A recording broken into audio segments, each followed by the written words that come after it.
चलिए 2014 का solution discuss करते हैं। तो ये आप देखेंगे कुछ क्वेश्चन एमसीक्यू है, कुछ एमएसक्यू है। सॉल्यूशन बुक है, लेकिन ये मान के नहीं चलना कि सॉल्यूशन बुक के सारे सॉल्यूशन सही है और बेस्ट सॉल्यूशन, ऐसा जरूरी नहीं है। आप अलग अप्रोच से ट्राई करो, अलग अप्रोच से देखो, अपने तरीके से समझने की कोशिश करो। चलिए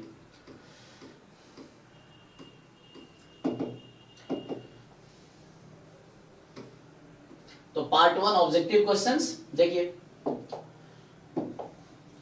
तो ये क्वेश्चन कह रहा है कि the equation this has exactly 1 root, exactly 2 root, exactly 3 root और नो रूट, इंटरवल 1-2 की बात कर रहा है ना, इंटरवल 1 और 2 की बात कर रहा है। तो अब सोच सकते हैं आप क्या क्या अप्रोच हो सकता है ना। तो एक तरीका मुझे ये समझ आ रहा है, इंटरमीडिएट वैल्यू थ्योरम कहता है ना। तो आप अगर x को 1 रखते हैं तो इसकी क्या वैल्यू निकल के आएगी। अगर मैं 1 रखता हूं x, ये मान लीजिए fx है, सो f1 मेरा क्या निकल के आएगा। या वैसे भी जैसे समझ आ रहा आप वैसे कर सकते हो। हाँ, तो क्या होगा अगर मैं रखता हूं 3 माइनस, आप लोग कैलकुलेशन करो नोटबुक पे, 3 माइनस 12 प्लस 11, एक बार पुट करके बताओ f1 क्या आ रहा है और f2 क्या आ रहा है। देखो तुम्हें मैं सच्चाई बता रहा हूं, मुझे इसका सॉल्यूशन याद नहीं है, अब मैं क्या कर रहा हूं, ट्राई कर रहा हूं। यही सिचुएशन आपको एग्जाम में आएगी। ये नहीं मैं कह रहा हूं, मैं ये श्योर नहीं जो मैं कर रहा हूं बिल्कुल करेक्ट आंसर आएगा ही। कोई भी क्वेश्चन मुझे रट्टा किसी का सॉल्यूशन याद नहीं है, लेकिन आपको यही चीज एग्जाम में भी करनी है, चाहे मॉक टेस्ट दे रहे हो चाहे प्रॉपर एग्जाम में हो। कोई क्वेश्चन मिला तो आप एफर्ट्स लो, ये नहीं देख के मत सोचो कि नहीं होगा मुझसे। आप थोड़े से एफर्ट लो, कुछ टाइम दो, नहीं हो रहा देन स्किप कर सकते हो एग्जाम में। घर पे थोड़ा टाइम देके सीखो। जैसा अभी मैं ट्राई कर रहा हूं, तो मैं अभी क्या कोशिश कर रहा हूं कि इंटरमीडिएट वैल्यू थ्योरम लगा दूं, फिर देखो कि वैल्यू ऐसा है क्या कि एक पे पॉजिटिव एक पे नेगेटिव आ जाए। ये कॉन्टिन्यूअस फंक्शन है तो उस बीच में इसका मतलब कम से कम एक रूट तो होगा, तो कुछ ऑप्शन आउट हो जाएगा। बहुत सारे अप्रोच है ना, तो कहीं कहीं ना कहीं से स्टार्ट तो करना ही है। अगर आपके दिमाग में 1000 मेथड आ रहे हैं तो एक साथ 1000 मेथड काम करेगा नहीं, मेथड तो एक साथ ही काम करेगा, है ना। जैसे कोट है ना कि आपको हाथी दे दिया है खाने के लिए, तो कैसे खाओगे, तो टुकड़े टुकड़े करके खाओगे ना, एक साथ तो मुंह में हाथी नहीं डाल सकते आप, तो आप उसको काट काट के खाओगे। तो सेम चीज, आपके पास बहुत सारे काम है तो आप थोड़े थोड़े करके करोगे। तो सेम अगर बहुत सारे मेथड्स आपके दिमाग में आ रहे हैं क्वेश्चन देख के, तो कोई एक मेथड से स्टार्ट करो, देखो क्या होता है ना।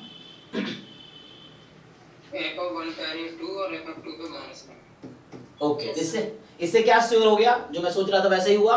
तो इसका मतलब ये तो पक्का आउट हो गया है ना, क्योंकि फंक्शन तो कॉन्टिन्यूअस है। तो फंक्शन कॉन्टिन्यूअस है और है ना, तो जैसे आप 1 पे फंक्शन की वैल्यू है 2, तो इधर 2 आ रही है, और 1 पे 2 और 2 पे जो है फंक्शन की वैल्यू ये 1 है, ये 2 है, 2 पे आ रही है नेगेटिव। तो इसका मतलब एक बार कहीं ना कहीं तो ये कट कर रही होगी, कम से कम एक बार तो कट करेगी। श्योर नहीं एक ही बार करेगी, एक से ज्यादा बार कर सकते हैं, वो देखना पड़ेगा हमें। तो हम रफली ग्राफ का आइडिया लेंगे, लेकिन ये तो है कि एक बार कट कर रही, क्योंकि कॉन्टिन्यूअस फंक्शन है और 1 पे उसकी वैल्यू 2 है और उसपे -1 है, तो एक बार तो कट करेगी पक्का, है ना। तो अब कह रहा है कि तो यहाँ पे एक ही रूट होगा या 2 रूट होंगे या 3 रूट होंगे, हमें ये डिसाइड करने हैं। ओके, तो हम थोड़ा सा क्या कर सकते हैं, इसका डेरिवेटिव निकाल सकते हैं, है ना। हम क्या कर सकते हैं, इसका डेरिवेटिव निकाल के चेक कर सकते हैं कि क्या हो रहा है, डेरिवेटिव कहां पे 0 है।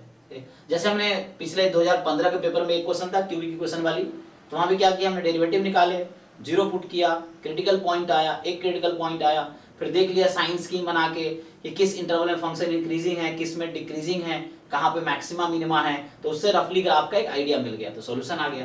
तो वही ट्राई करते हैं यहाँ पे। तो आप क्या कीजिए, ये आपका fx है ना, f डैश x है, तो यहां से मेरे पास आ जाएगा 6x माइनस 12, ये हो गया 0 प्लस 1/5, यहां से आ जाएगा 3x स्क्वायर माइनस 12x और प्लस 11, यही होगा ना, इक्वल टू 0। अब यहां से थोड़ा चैलेंज ये होता है कि इसको क्वाड्रेटिक फिट करके इसको जरा सॉल्व करके देखिए, कोई सॉल्यूशन आता है। मतलब यहाँ एलसीएम लेना पड़ेगा ना, 1/5 को यहाँ भी लाना पड़ेगा। सो 3x स्क्वायर तो ऐसे रहेगा,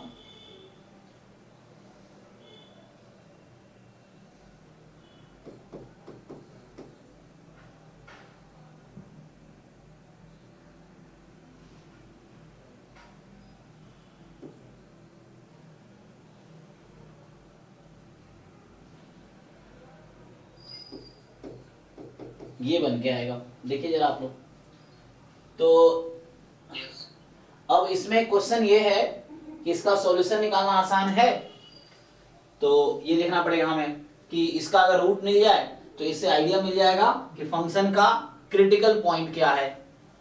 तो यहां से जो वैल्यू आएगी x की -18 plus minus root under b square minus 4ac। Check कीजिए यहां से 30, हाँ ये 1/5 है ना, तो यहां भी तो है 6x माइनस 12, 5 उधर चला गया। चेक करो, मैंने एलसीएम लिया, मैंने क्या किया 5 एलसीएम लिया, एलसीएम 5 लेके 5 को राइट में भेज दिया।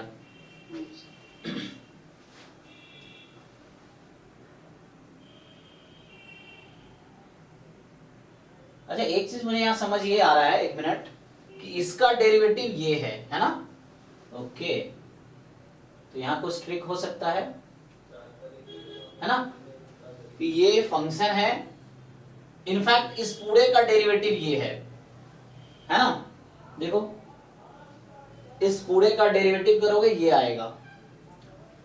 तो वैसे अगर सोचे तो क्या मतलब हो सकता है यहाँ पे कि g dash x plus gx upon 5 is equal to 0।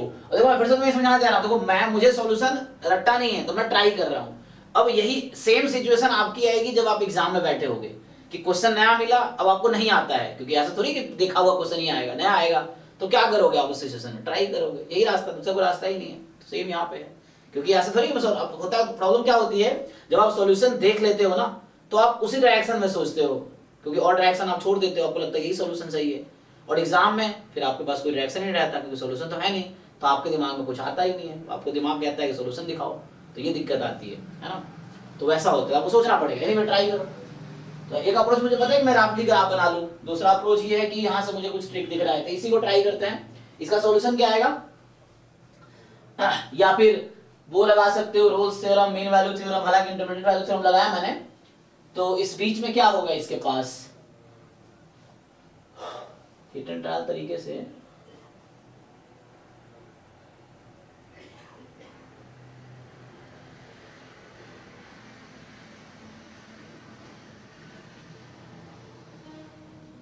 बताओ ये क्या आएगा, 18 स्क्वायर कितना होता है 324 और minus 4ac 4 into 49 upon 2a 6 हो जाएगा। तो रफली कितना आएगा, ये थोड़ा सा कॉम्प्लिकेट हो रहा है कैलकुलेशन यहाँ पे, है ना, 4ac, हाँ यहाँ 3 भी आएगा, एक मिनट, 4ac इस तरीके से आएगा। अब इसको सिंप्लीफाई करना पड़ेगा आपको, तो इससे कुछ आएगा, तो यहाँ से मुझे देखना पड़ेगा क्या आता है, थोड़ा कॉम्प्लिकेट हो रहा है हालांकि, तो कैलकुलेटर यूज कर सकते हो। तो रफली इसकी वैल्यू निकालनी पड़ेगी आपके, अप्रॉक्स कितना आ रहा है, ताकि मुझे ये दिखे क्रिटिकल पॉइंट क्या है फंक्शन का। अच्छा ये बताओ, मुझे लग रहा है, हालांकि मुझे ऐसा क्यों लग रहा है एक ही सॉल्यूशन होगा, बट देख लेते हैं, क्योंकि ये क्या है, इस इक्वेशन की डिग्री क्या है, क्यूबिक है ना, तो ये क्यूबिक इक्वेशन है उस डिग्री के। क्यूबिक का ग्राफ कैसा बनता है, तो रफली तो क्यूबिक ही है, ओके, हाँ, तो क्यूबिक में इन्फिनिटी पे इन्फिनिटी माइनस इन्फिनिटी आएगी, लेकिन क्यूबिक में माइनस तो नहीं है, प्लस है। कैलकुलेशन सही किया तुम लोगों ने, 1 पे 2 और 2 पे -1, ठीक है ना।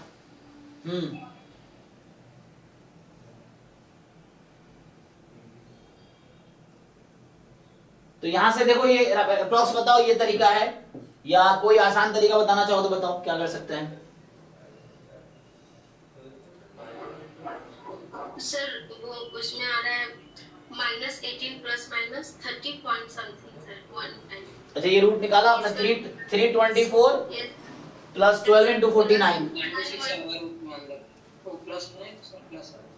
प्लस 4 इंटू 29 इंटू 3,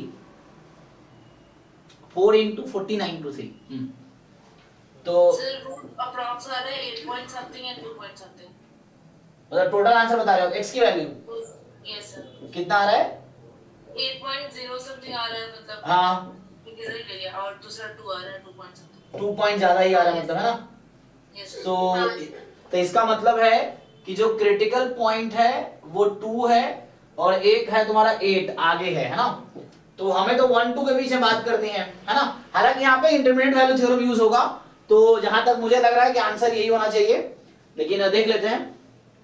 तो क्योंकि 1 2 के बीच में बात करा ना, तो यहाँ पे इनका कॉन्सेप्ट यही है। आपको पता है ना कॉन्सेप्ट क्या है, जो मैंने स्टार्ट किया तो मैं शुरू में टिक कर सकता था ना, कि ये होता है कि अगर F1 into F2 नेगेटिव आ गया तो इसका मतलब ये इंटरमीडिएट वैल्यू थ्योरम कहता है कि इसके बीच में एक सॉल्यूशन तो होगा ही, है ना। So there exist C in 1 2 such that FC is 0, है ना। ये होगा यहाँ पे कि एक ऐसा वैल्यू मिलेगा जहां पे ये 0 होगा फंक्शन। हाँ वो -8.03 है। अच्छा -8 में ना, ओके। तो जैसे ये आपका -8 है तो ये बहुत इधर आ गया और ये इधर आ जाएगा, तो ये क्रिटिकल पॉइंट है एक्चुअली, है ना। तो ये फंक्शन का क्रिटिकल पॉइंट है, तो यहाँ पे फंक्शन अपना नेचर चेंज कर रहा होगा। ओके, तो ये ग्राफ ऐसा हो रहा होगा, बाद में ग्राफ ऐसा हो रहा होगा, ठीक है। देखिए क्योंकि ये क्वेश्चन है ना ये तो इसके बाद मैक्सिमम 2, तो ये रफली ग्राफ का ये आइडिया आ गया। ऐसा क्यों लगा मुझे, क्योंकि इन्फिनिटी पे फंक्शन इन्फिनिटी है होगी, क्यूबिक इक्वेशन है, minus infinity function minus infinity value लेगी, तो ये नीचे ही आनी है एट द एंड इसको। अब इसके बाद मैक्सिमम 2 क्रिटिकल पॉइंट होगा, रफली ग्राफ बना रहा हूं, ठीक है ना। तो यहाँ से ऊपर से आगे से आएगा, तो ये जो भी है -8 यहाँ पे होगा, और ये 1 पे ये वैल्यू है, 2 पे नेगेटिव है, इधर ही जाएगा, बाद में यहाँ आ जाएगा। तो 1 2 के बीच में सिर्फ एक इसका सॉल्यूशन आएगा। आप ऑफिशियल आंसर की चेक कर लेना क्या है, तो है ना, तो एक ही मिलेगा हमें। तो रफली मैंने ग्राफ बनाने की कोशिश की है, ये है। अदरवाइज इंटरमीडिएट वैल्यू थ्योरम से शुरू में मुझे दिख गया कि एक रूट तो इसमें होगा। अब मेन मुझे देखना था ये क्या एक से ज्यादा भी हो सकता है क्या, ये प्रॉब्लम है। बताओ और किसी के पास कोई दूसरा आइडिया हो, तरीका हो तो बताओ, अगर आप चाहो तो इसको सरल करने का, ठीक है ना। तो 2 तो नहीं आएंगे, क्योंकि 2 तब आएंगे जब बीच में कोई और पॉइंट मिले। अच्छा यहाँ पे थोड़ा सा हिंट था मुझे, है ना, दूसरा अप्रोच मैं ट्राई करता हूँ। तो एक यहाँ से मुझे ये समझ आ रहा है कि इसका डेरिवेटिव ये है, तो अगर मैं इससे सोचूं कि यहाँ पे क्या होगा, तो है ना, इसका जस्ट डेरिवेटिव ही तो है ना, डेरिवेटिव है जस्ट, ऐसा लिखने का क्या पर्पस है इनका। तो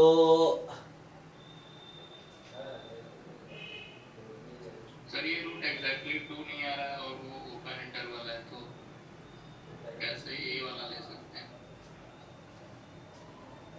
नहीं तो ओपन है ना, तो एक्स एक्सेस को कितनी बार कट कर रहा है 1 से 2 के बीच में? एक बार। हाँ तो एक बार, तो यही सॉल्यूशन है। सॉल्यूशन क्या होता है, जहां पे फंक्शन जितनी बार फंक्शन एक्स एक्सेस को कट करेगी उस फंक्शन के पास उतने सॉल्यूशंस हैं। तो जो ये कट करेगी 2 पे तो कट नहीं करेगी, क्योंकि 2 पे तो वैल्यू नेगेटिव थी ना, तो बीच में ही कट करेगी ना, ये तो 1 2 के बीच में ही कहीं कट करेगी, तो इसका एक रूट 1 2 के बीच में आएगा।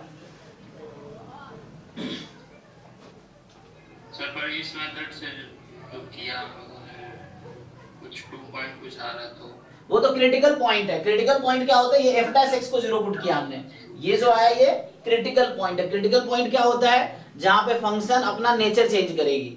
मतलब क्रिटिकल पॉइंट या तो पॉइंट ऑफ मैक्सिमा हो सकती है, पॉइंट ऑफ मिनिमा हो सकती है, या कुछ नहीं। तो यहाँ पे हालांकि क्यूबिक इक्वेशन है, तो अभी जो शेप बन रही है ऐसा हो रहा है, ग्राफ ऐसा हो नहीं सकता, क्योंकि x इंफिनिटी पे जाएगी तो फंक्शन इंफिनिटी पे ही जाएगी।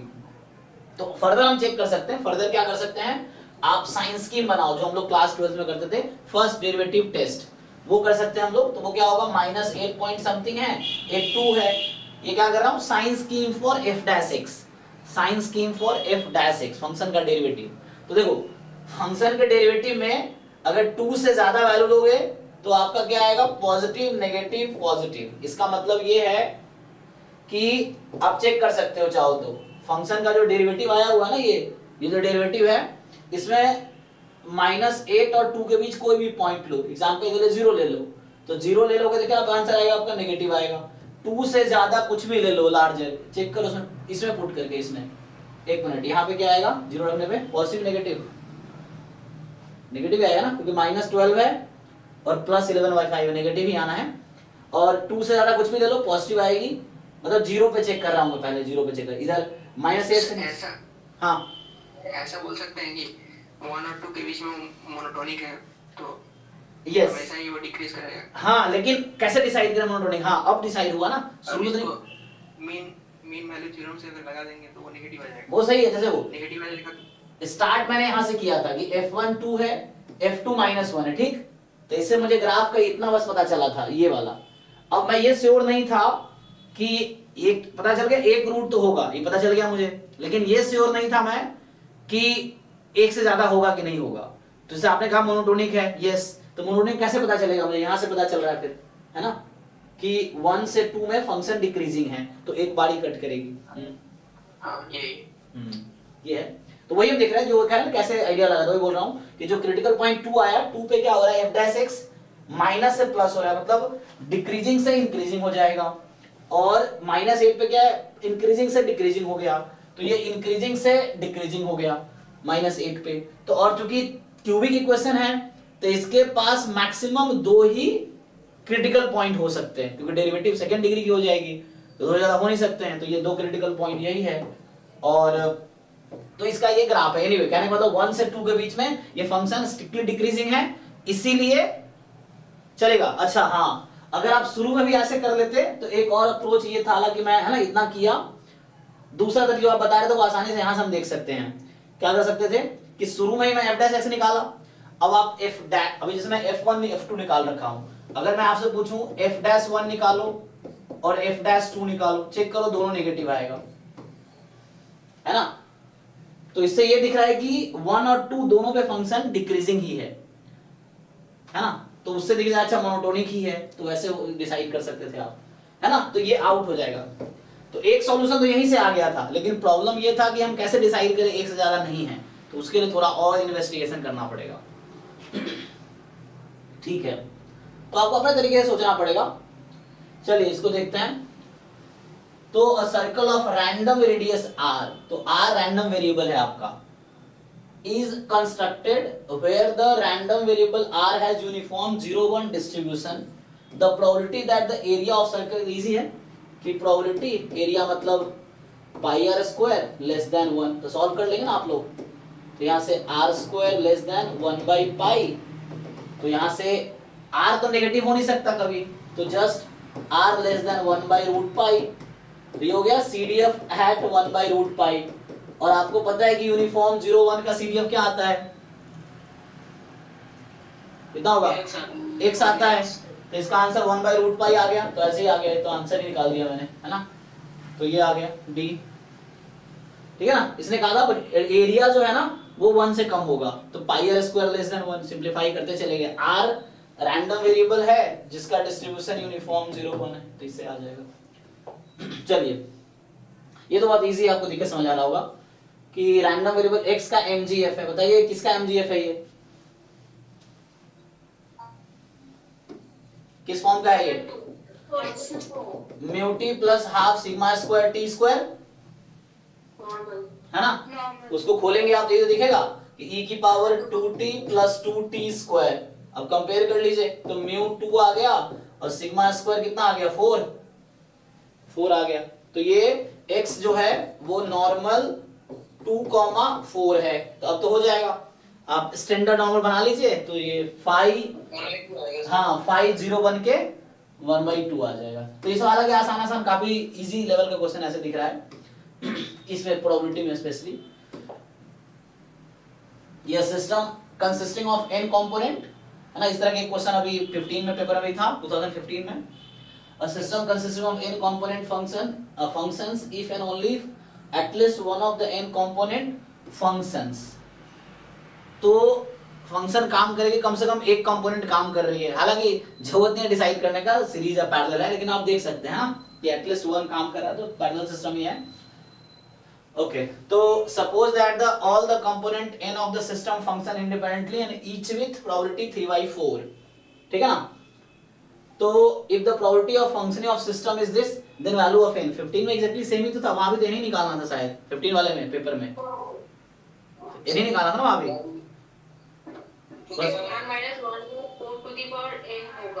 तो यहाँ पे बोला है, एक मिनट समझिए, प्रोबेबिलिटी द सिस्टम वर्क, तो सिस्टम कब वर्क करेगी, जब at least one of n component work, तो कॉम्प्लीमेंट ले लीजिए। So at least one of component work, है ना। और इसकी प्रोबेबिलिटी है 63/64 63/64। तो 1 माइनस कर देंगे तो क्या हो जाएगा? 1 माइनस के 1 माइनस 1/4 टू द पावर 8 होगा। मतलब ये none of the component work, यही ना? None of the components 1/4 to the power. None of component work, कोई भी काम नहीं कर रहा है और सब इंडिपेंडेंट है, तो इसका मतलब हो गया 1 माइनस, तो पहला कंपोनेंट काम नहीं कर रहा है 1/4 टू द पावर 8 होगा जी, तो 1/4 की पावर n बराबर 63/64। अब देखो इस क्वेश्चन के बिल्कुल पैरेलल क्वेश्चन 2015 में आया हुआ है, वहां बस एग्जैक्टली इक्वल है, यहाँ पे वहां आई थिंक एटलीस्ट लिखा हुआ है, एटलीस्ट 97%। हाँ एग्जैक्टली पैरेलल क्वेश्चन 15 में आया हुआ है। तो यहाँ से n निकल जाएगा, इजीली निकाल लीजिए, है ना? इजी है ना? उधर ले जाओ 1/64, 4 जगह 16 जगह 64, 3 आ गया, 3 आ गया ना? हाँ 3 आ गया, क्योंकि 1 उधर चला गया, इससे आ जाएगा। अब ये कह रहा है कि एक मैट्रिक्स है, आपको ये दे रखा है। अच्छा, तो ये एक एलिमेंट्री मैट्रिक्स है, मुझे कोई समझाओ एलिमेंट्री मैट्रिक्स क्या होता है?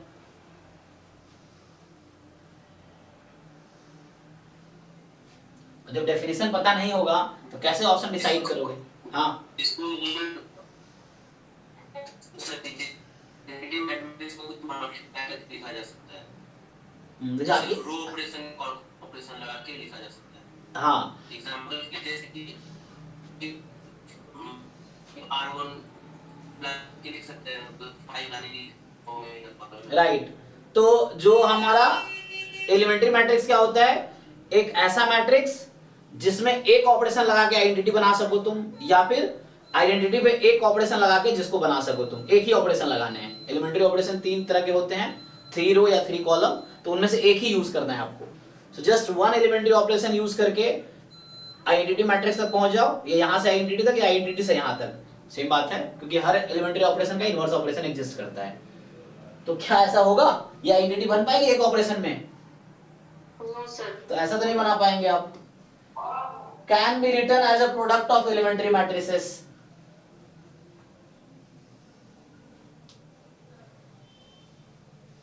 Does not have linearly independent eigenvector, is a nilpotent matrix। nilpotent क्या होता है? देखो डेफिनेशन बेस्ड क्वेश्चन है एक्चुअली, कि आपको क्लियर है कि नहीं। nilpotent क्या होता है? a to the power n equal to 0, n greater than 1। हाँ, कोई ऐसा नेचुरल नंबर मुझे मिल जाए जिसका पावर 0 आ जाए, बट इसमें कितना भी पावर लगाओ ये 0 होने नहीं देगा इसको। 146 है ना? तो ये तो ऐसा नहीं हो सकता। तुम m² m³ करो, डायगोनल कभी 0 होगा ही नहीं, ठीक है ना? डायगोनल पे स्क्वायर क्यूब चलता रहेगा। एटलीस्ट जो भी होगा वो 0 नहीं होगा। अब यहाँ समझते हैं, ये क्या 2 0 है तो हाँ अगर होता तो फिर सोचते। अभी तीनों नॉन जीरो है, तो हालांकि इसकी आइगन वैल्यू क्या है ना, इसकी आइगन वैल्यू क्या है? 6 × 4 × 1 24 है, तो सारे आइगन वैल्यू नॉन जीरो है, 1 4 6 है। और नीलपोटेंट मैट्रिक्स में क्या है कि आइगन वैल्यू कोई ना कोई तो 0 हो ही जाएगी ना, एक ना एक। तो ये है okay. Does not have linearly independent eigen vector. इसके पास आइगन वैल्यू डिस्टिंक्ट है ना, तो distinct eigen value always correspond distinct eigen vectors. ठीक, जो आइगन वैल्यू डिफरेंट है ना, इसीलिए जो लोग गेट वाले लोग हैं कि कोई भी मैट्रिक्स जिसके डिस्टिंक्ट आइगन वैल्यू हमेशा डायगोनलाइजेबल मैट्रिक्स होता है, क्योंकि हमेशा अलजेब्रिक मल्टीप्लिसिटी यहाँ 3 है और ज्योमेट्रिक मल्टीप्लिसिटी 3 आएगी, क्योंकि हर आइगन वैल्यू करस्पॉन्डिंग एक आइगन वेक्टर मिलेगा ही और वो इंडिपेंडेंट ही होगा, है ना? सो इसलिए कोई भी मैट्रिक्स जिसकी आइगन वैल्यूज डिस्टिंक्ट है, दे आर ऑलवेज डायगोनलाइजेबल, है ना? तो यहाँ वही कहना चाह रहा है कि ये गलत कह रहा है, मतलब, है ना? डिफरेंट आइगन वैल्यू है तो इसके करस्पॉन्डिंग आइगन वेक्टर हमेशा तीनों डिफरेंट आएगा और इंडिपेंडेंट ही होगा तीनों। तो ये ट्रू हो गया। अब तो मैं डिस्कार्ड ऑप्शन से मैंने कर दिया कि 3 गलत प्रूफ करके 4 सही हो गया। हालांकि होता क्या है, तो अब देखो जैसे एलिमेंट्री में क्या था कि एक ऑपरेशन लगा के तुम आइडेंटिटी बना सकते हो क्या? तो आंसर था नो।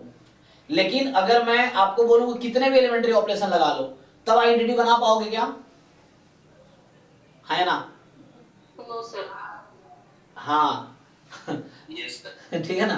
तो इसको तुम आइडेंटिटी बना दोगे कुछ ऑपरेशन। एग्जांपल के लिए बता देता हूं।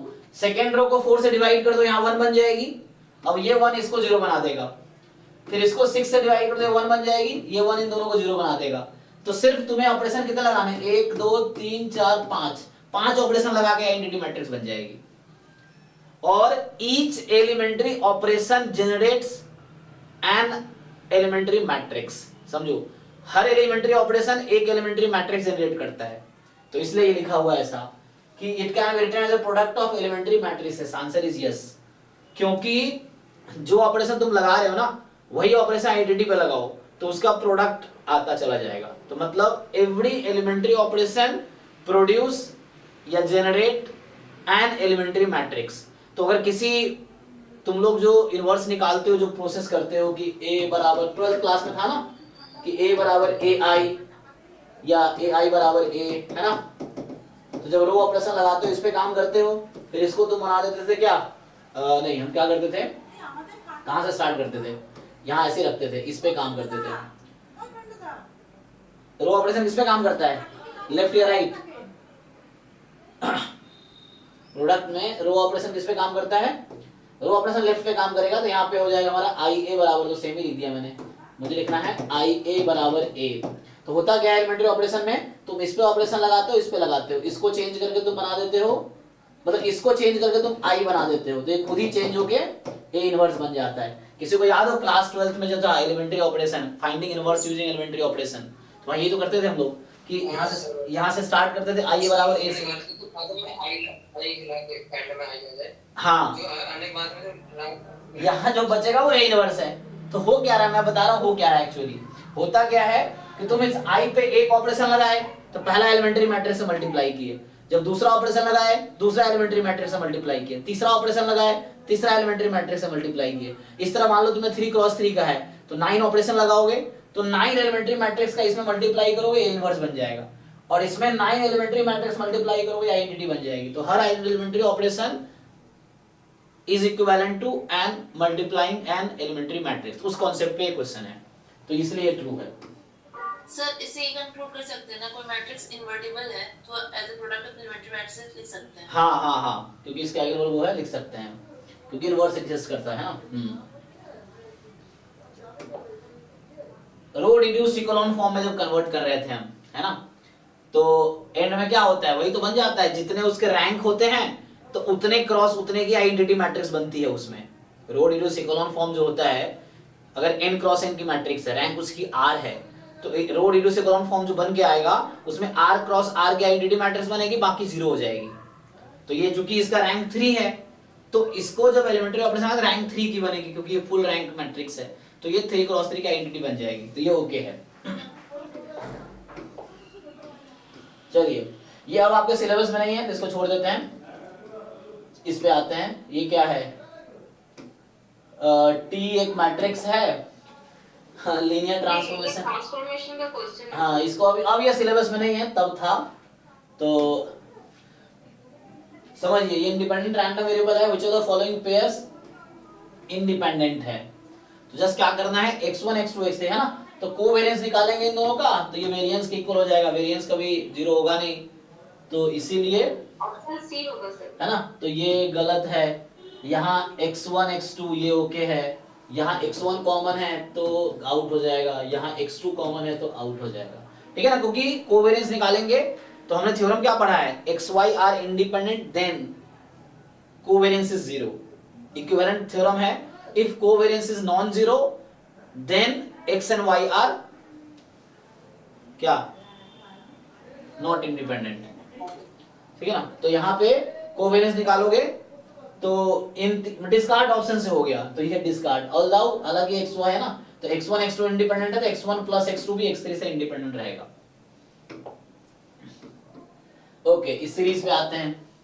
सीरीज है log 1 प्लस 1 बाई n, और यहाँ है n की power alpha, n from 1 to infinity. तो ये कब कन्वर्ज करेगी या कब डाइवर्ज करेगी, बताइए जी।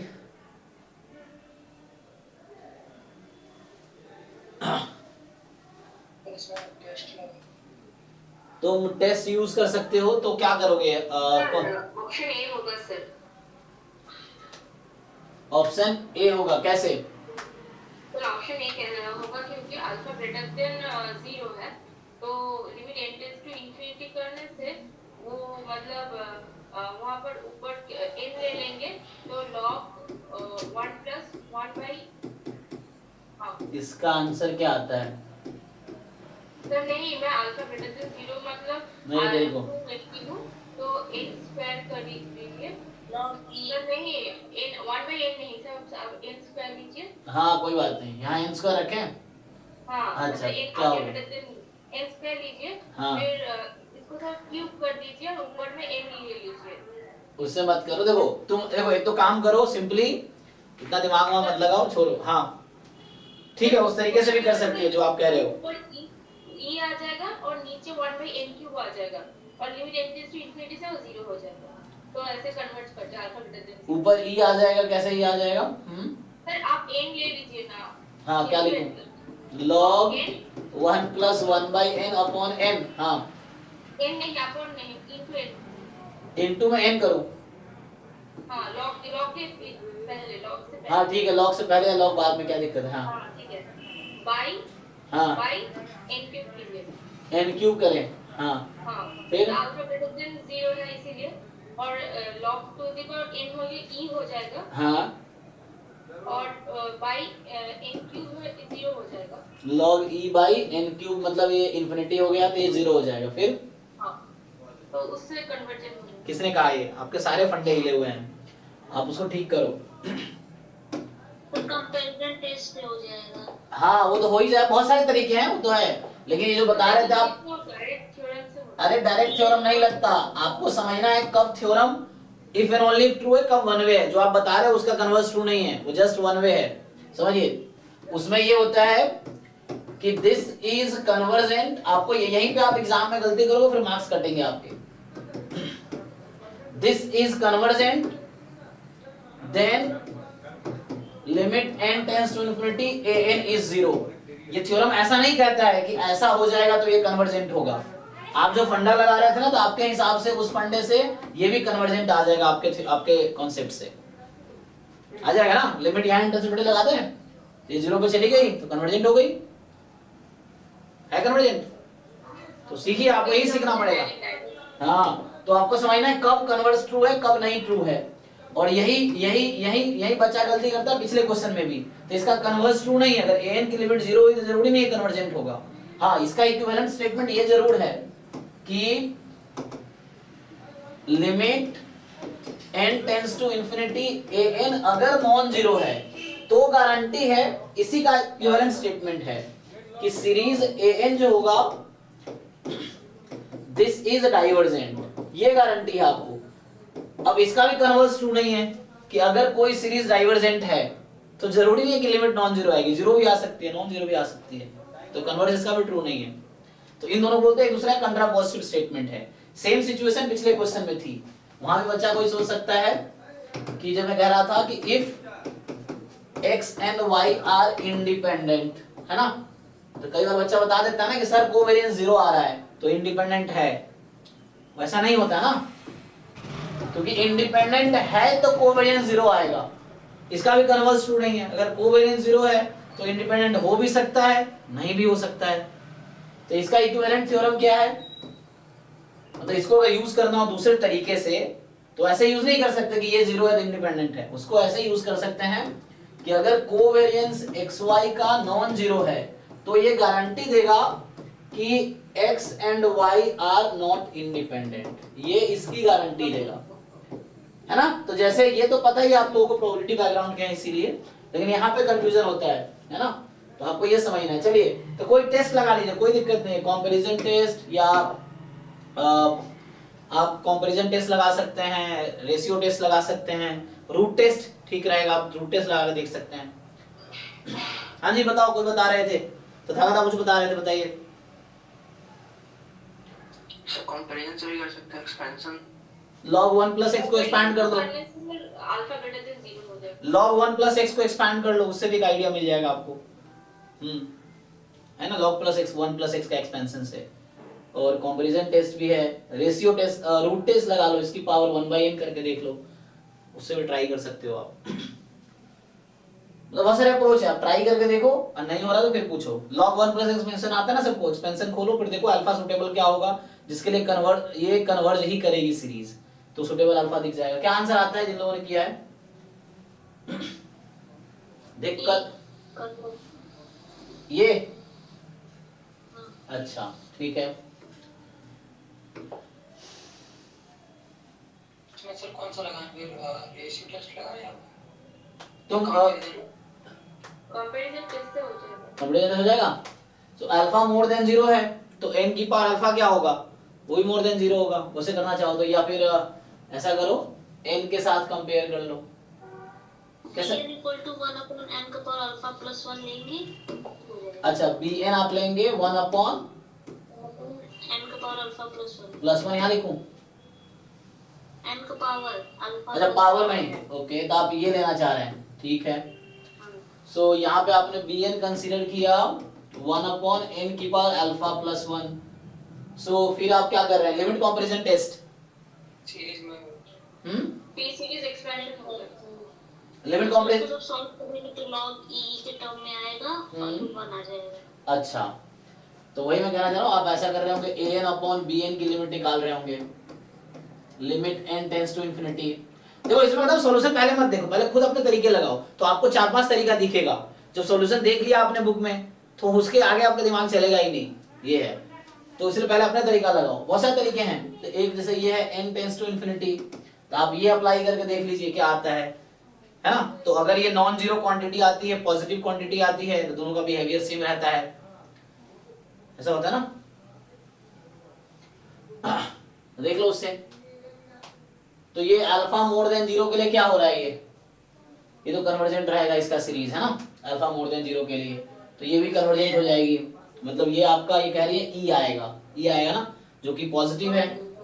तो ये पॉजिटिव है तो हम लोग सीरीज पढ़ा था कि अगर an अपॉन bn की लिमिट, तो summation n summation bn both converges और डाइवर्जेंट टुगेदर। तो चूंकि ये सीरीज हमेशा कन्वर्ज करेगी, चाहे अल्फा कुछ भी ले लो, for all alpha more than 0, तो उससे हो जाएगा। और अप्रोच क्या है, log 1 प्लस x का एक्सपेंशन खोल के देखते हैं, खोलो जरा क्या बनेगा, फिर देखो उस केस में सीरीज कैसे कन्वर्ज करेगी, तो उससे करके देखो आप, है ना। तो पावर हमेशा n का 1 से ज्यादा होना चाहिए। आपको ये ध्यान रखना है कि जब एक्सपेंशन खोल देंगे आप, तो हर टर्म में 1 अपॉन n की जो पावर होगी 1 से ज्यादा होनी चाहिए। तो उसके लिए अल्फा को आपको मोर देन 0 लेना पड़ेगा, तो उससे आ जाएगा, ठीक है ना। 2 अप्रोच है, और भी अप्रोच हो सकते हैं सोचोगे तो, ये है। चलिए आगे बढ़ते हैं, तो ट्राई करके देखिए। x रैंडम वेरिएबल है जिसका कॉन्टिन्यूअस टाइप है, पीडीएफ ये दे रखा है, x मोर देन 3 है, ओके। अब यहाँ पे क्या करते हैं, तो टेस्टिंग का प्रॉब्लम इजी है ना। तो टेस्टिंग में क्या है, आपको अल्फा साइज दे रखा है, सिंपल वर्सेस सिंपल है, ये क्रिटिकल रीजन है, तो बोल रहा है कि वैल्यू ऑफ k क्या होगा। तो इजी है ना, आप साइज यूज कीजिए, इसका डेफिनेशन तो आ जाएगा सीधा, alpha probability of rejecting h0 when h0 is true, उससे आ जाएगा। करके देखिए, नहीं तो बताइए मुझे।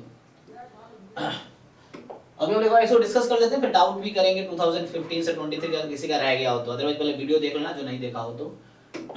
हाँ, इसमें क्या कह रहा है, एक रैंडम वेरिएबल है कॉन्टिन्यूअस टाइप का, तो अब ये 2 मार्क्स का स्टार्ट हो गया, 1 to 10 1 मार्क्स का था।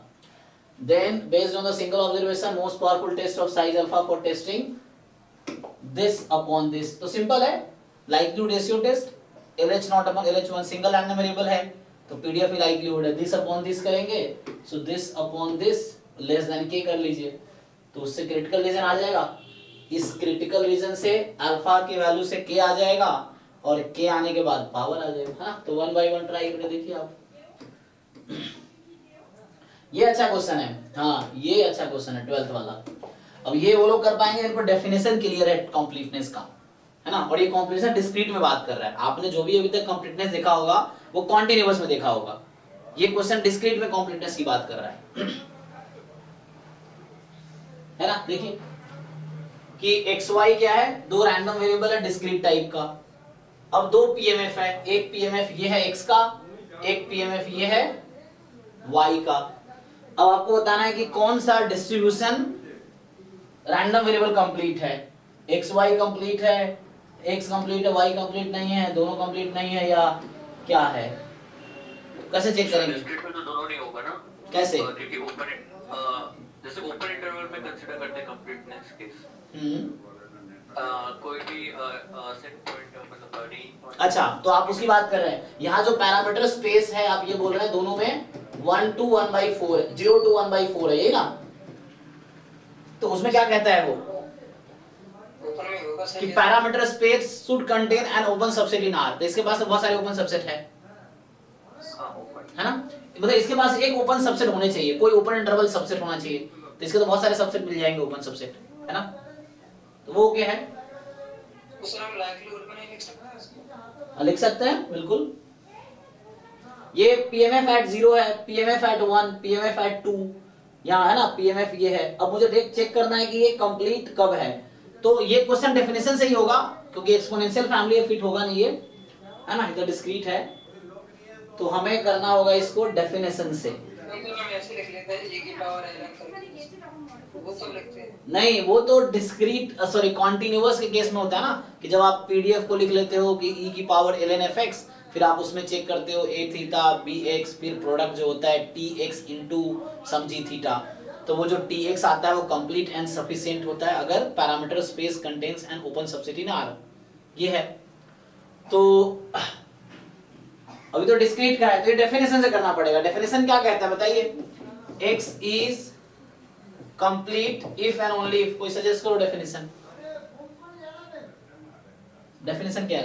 एक्सपेक्टेशन GT हाँ, expectation gx is 0 implies GX is 0 gx is 0 for what? For किसके लिए 0? हाँ ठीक है, प्रोबेबिलिटी दिस इज 1। सो इसका क्या मतलब है? अच्छा इसका क्या, ठीक है दिस इज फाइन। इसी को दूसरे तरीके से लिखता हूं मैं, दैट इज प्रोबेबिलिटी हटा दो, सारे डिलीट हो जाएंगे। हाँ, सो दैट इज यहाँ पे मैं ये पूछ रहा हूँ gx is equal to 0 for what? for all x For all x। x कहाँ बिलोंग करेगा? For all x what? Belongs to support of x। बस सपोर्ट की जरूरत है, अदरवाइज मुझे दिक्कत नहीं है। okay Belongs to support of x। So gx तभी तो प्रोबेबिलिटी 1 हो जाएगी। 1 प्रोबेबिलिटी कब हो जाएगी? कि x की जो भी रेंज है, जो सपोर्ट है, तो हर सपोर्ट में जो भी वैल्यूज है उन वैल्यूज पे 0 है g। तो मतलब पूरा सपोर्ट इसमें आ जाएगा। फिर क्या होगा? ये 1 क्यों आएगा? क्योंकि पूरा सैंपल स्पेस इसमें आ जाएगा, तो प्रोबेबिलिटी 1 आ जाएगी। तो ये वाली चीज पूरी सैंपल स्पेस की इक्वल आ जाएगी। और रैंडम वेरिएबल करता क्या है? सैंपल स्पेस रियल नंबर भेजता है ना। तो कहने का मतलब जो भी x की सुटेबल वैल्यू आ रही है रेंज ऑफ x में, उन सारी वैल्यू के लिए ये हो जाएगा। तो उसका इनवर्स इमेज लोगे तो वो सैंपल स्पेस दे देगा, तो ये 1 आ जाएगी। तो इसका मतलब है कि जो भी x की पॉसिबल वैल्यू है उसी को हम सपोर्ट बोलते हैं, रेंज बोलते हैं। तो x के रेंज पे ये 0 होना चाहिए। कॉन्टिन्यूअस जो कि ध्यान नहीं देते, कॉन्टिन्यूअस इंटरवल पूरा वो रहता है, मतलब कॉन्टिन्यूअस इंटरवल होता है या अनकाउंटेबल होता है। यहाँ पे क्या है कि आपके पास डिस्क्रीट है, तो आपको यहाँ पे बस इतना चेक करना है कि g 0 पे, 1 पे और 2 पे सब पे 0 आ रहा है क्या। सेम थिंग y में आएंगे, तो जब y की वैल्यू 0, 1, 2 है तो इन तीनों पॉइंट पे g 0 आएगा क्या। बस इतना ही चेक करते हैं। यहाँ स्टार्ट यहीं से करेंगे, यहीं से हम लोग स्टार्ट करेंगे। स्टार्ट करके फिर आप सिंप्लीफाई करेंगे। तो डेफिनेशन बेस्ड क्वेश्चन, आप डेफिनेशन चेक कीजिए। बस ये चेक कीजिए जो gx एंड में आ रहा है वो gx 0 है क्या, 0 पे, 1 पे, 2 पे, तीनों पे, ऐसा। फिर यही सेम इसके लिए करेंगे तो gy आ जाएगा। तो gy 0 है क्या, 0, 1, 2 पे, ये चेक करना है आपको। डिफरेंस क्या है? यहाँ लीनियर लीनियर लीनियर है, यहाँ क्वाड्रेटिक क्वाड्रेटिक लीनियर है। तो उससे फायदा ये होगा कि है ना कंपैरिजन में एक इक्वेशन इसमें ज्यादा आएंगी, उसमें एक इक्वेशन कम आएंगे। तो आई थिंक ये कंप्लीट हो सकता है, देखना पड़ेगा ना सॉल्व करके। तो y हो सकता है कंप्लीट हो, x ना हो, ऐसा हो सकता है। तो थोड़ा ये समझ में नहीं आया gx 0 आएगा। तुम्हें डेफिनेशन पता है कंप्लीट का? नहीं, ये तो यहाँ तक तो पता है सर जो आपने बताया, लेकिन आप कह रहे हो ना जैसे डिस्क्रीट में gx 0 आएगी और आप फिर प्रोबेबिलिटी से बता रहे हैं 0, 1, 2 पर 0। हाँ, तो डिस्क्रीट में क्या करते हो? फॉर ऑल x ना, तो वहाँ for all x belongs to what? Support में होने चाहिए ना, वो सपोर्ट के लिए बात करते हैं हम लोग। तो उसमें तो वही है 0 कंप्लीट होगा सर। नहीं, शायद नहीं होगा। करके देखो, ऐसे तुक्का नहीं लगाने, सॉल्व करने पड़ेंगे उसके लिए। तो क्योंकि प्रोबेबिलिटी का जो वैल्यू है वो तो सारे ग्रेटर देन 0 हो गए तो और वहाँ पर सिर्फ रह गए सिर्फ gx। हाँ तो gx को इसीलिए एक्सपेक्टेशन ऑफ gx 0 होगा, लेकिन प्रोबेबिलिटी वैल्यू सब ग्रेटर देन मतलब ग्रेटर देन 0 है, तो वहाँ पर gx को 0 होना ही पड़ेगा, मतलब it is sure that you have to get gx complete होने के लिए। ओके, चलो ट्राई करके देखते हैं। चलो इसको सॉल्व करें।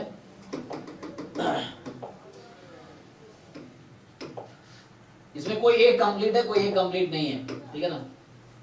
ऑफिशियल आंसर की देख लो। तो डेफिनेशन लगाना है कंप्लीटनेस का, तो यहाँ पे कंप्लीट का आप डेफिनेशन यूज करो, है ना। तो ये थोड़े लीक से हट के क्वेश्चन है, इस पे क्वेश्चन आया नहीं है, तो ऐसा अगर आ जाएगा तो अगर आपने प्रैक्टिस नहीं किया तो फंस जाओगे एग्जाम में, ये है। क्योंकि जो भी कंप्लीट वाले क्वेश्चन बाकी क्वेश्चंस हैं सब कॉन्टिन्यूअस केस में है, तो एक्सपोनेंशियल फैमिली से आ जाता है या उस तरीके से आ जाता है, डेफिनेशन से आ जाता है। चलिए, तो आप जो कह रहे हैं हम सॉल्व करके देखते हैं। देखिए किसका चेक करो बताओ, x का। चलो x से स्टार्ट करते हैं। तो हमें क्या करना है, एक्सपेक्टेशन ऑफ gx को 0 पुट करना है। तो डिस्क्रीट है तो डेफिनेशन होगा gx into probability at x बराबर 0। x की वैल्यू क्या क्या है यहाँ पे, 0 1 2, तो 0 से 2 ले लो, तो मतलब यहाँ हो गया g0 probability at 0। Probability at 0 कितना है, 2p प्लस g1 तो g of 1 probability at 1 2p, g of 2 probability at 2 1 minus 4p and equal to क्या है, इक्वल टू है 0। अब आपको सॉल्व करना है यहाँ पे, ठीक है। So equal to 0। अब आपको डिसाइड करना है, तो x का जो सपोर्ट है यहाँ पे वो 0 1 2 है, y का भी सपोर्ट जो है 0 1 2 है, ठीक है। तो अब इस इक्वेशन को सॉल्व करने हैं, and this equation is true for all, है ना। यहाँ पे जो आप लिखते हो e of gt is 0 for all theta belongs to parameter space, देखो for all x belongs to s and for all theta belongs to parameter space. So ये होल्ड करता है for all p between 0 and 1/4 जो कि given है। चलिए इसको थोड़ा ठीक से लिख लेते हैं। तो इसको लीनियर इक्वेशन बनाना पड़ेगा ना, तो मतलब देखिए कांस्टेंट टर्म कौन सा है इसमें, g2 आएगा, कांस्टेंट टर्म इज g2। अब p के कोएफिशिएंट कलेक्ट कीजिए आप लोग, तो 2 time g0 plus 2 time g1 and minus 4 time g2, ये है into p is equal to 0। And इसके पास कितने सॉल्यूशन हैं, देखो ये लीनियर इक्वेशन है, तो वैसे इसके पास कितने सॉल्यूशन होंगे अगर सॉल्व करेंगे, तो p की कितनी वैल्यू आएगी, एक आएगी वैसे तो, लेकिन डेफिनेशन के according this is true for all p belongs to parameter space 0 to 1/4, और 0 to 1/4 में p की कितनी वैल्यूज हैं, p के पास कितनी वैल्यूज हैं यहाँ पे 0 to 1/4 के बीच, इनफाइनाइटली, हाँ इनफाइनाइट है, अनकाउंटेबली मेनी है। तो this equation has infinite solution, तो linear equation has infinite solution कब बताओ, दिस हैज इनफाइनाइट सॉल्यूशन। वो सॉल्यूशन क्या है, दिस इज द सॉल्यूशन, ये लीनियर इक्वेशन है, वेरिएबल यहाँ p चल रहा है, तो हाँ इनफाइनाइट सॉल्यूशन कब होता है, p लाइज बिटवीन करे सर 0 नहीं मेरे भाई ये थ्योरम मैंने पहले जी मैंने ये थ्योरम पहले भी बताए होंगे आपको, ax is equal to b is 0 for all x belongs to R. This implies what?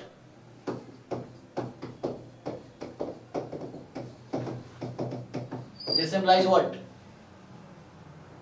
इसके पास इनफाइनाइट सॉल्यूशन है, इसके पास भी इनफाइनाइट सॉल्यूशन है, और कांस्टेंट्स भी, कांस्टेंट्स आर 0। हाँ जो भी कोएफिशिएंट है उसको 0 होना पड़ेगा। अगर ये कोएफिशिएंट 0 नहीं हुआ ना तो इसके पास एक ही सॉल्यूशन आ सकता है, दूसरा सॉल्यूशन मिलेगा ही नहीं। Linear equation has at most one solution, आपने पढ़ा हुआ है ना। तो अगर ये कह रहा है कि हर रियल नंबर इसका सॉल्यूशन है, तो अगर ए बी 0 नहीं हुआ ना तो सिर्फ एक ही इसके पास सॉल्यूशन आएगा। सो हर रियल नंबर सॉल्यूशन कैसे बनेगा, ये कह रहा है कि every real number is the solution of this equation. तो ऐसा कब हो सकता है, जब ए बी को 0 होना पड़ेगा। Every real number is the solution of this equation, ABC 0 है ना। अगर एबीसी में से कोई एटलीस्ट मान लो ए नॉन जीरो हो गया, तो इसके पास एक ही मतलब मैक्सिमम 2 सॉल्यूशन आ सकते हैं, क्वाड्रेटिक है ना, but it is saying every real number is a solution. तो मतलब यहां से हो गया a and b and c has to be 0। तो ये कॉन्सेप्ट यूज होगा y वाले केस में, और ये कॉन्सेप्ट यूज हो रहा है x वाले केस में, क्योंकि वहां लीनियर है। तो यहां से क्या आ रहा है कि जो ये a plus b x, x की जगह p चल रहा है हमारा, तो यहां से आपके पास g2 इज 0 एंड 2 टाइम है ना, सबका कर दो यहाँ पे 2 time g1 minus 4 time g2 is 0। अच्छा g2 0 ऑलरेडी हो चुका था, g2 को 0 कर दो वहां भी, तो यहां से g2 तो 0 आ ही चुका है, एंड यहां से क्या मिला। अब सोचो क्या ये दोनों मिलके इस बात की गारंटी देगा कि g0 भी 0 होगा, है ना। अगर a प्लस b 0 है तो क्या गारंटी है a एंड b दोनों 0 होगा? नो, तो that's why x is not complete.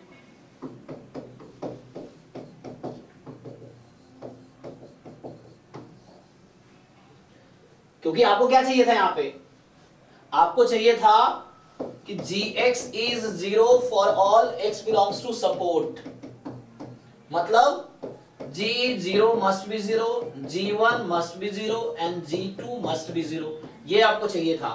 तभी तो प्रोबेबिलिटी 1 आएगी, तभी तो आप लिख पाओगे कि probability of gx being 0 is 1। अगर ऐसा हो जाएगा मान लो, तो यही तो चीज है वो जो बुक में लिखा रहता है, यही तो है कि प्रोबेबिलिटी gx को 0 होने की प्रोबेबिलिटी क्या है, 1 है। क्यों? क्योंकि x का जो भी सपोर्ट है हर पॉइंट पे 0 हो रहा है ये। तो बताओ इसका अगर ऐसा हो जाता है, इसका मतलब क्या है, ये इक्विवेलेंट हो जाएगा x बराबर 0 1 2, दिस इज 1 ऑब्वियसली, क्योंकि सपोर्ट में यही है, तो ये इसका इक्वल आ जाएगा। अगर ऐसा होता है तो यहां तो ऐसा नहीं हो रहा, तो हो सकता है ये -1 आता हो, ये 1 आता हो, तो इसलिए x कंप्लीट नहीं है।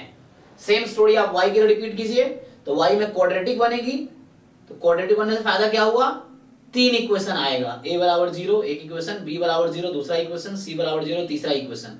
अब 3 इक्वेशंस आएंगे और आपको इन तीनों की वैल्यू की रिक्वायरमेंट है, तो वहां से 1 2 और एक और इक्वेशन आएगी, तो वो तीनों मिलके इंडिविजुअली 0 कर देगा, तो वहां से गारंटी देगा g0 is 0, g1 is 0 and g2 is 0।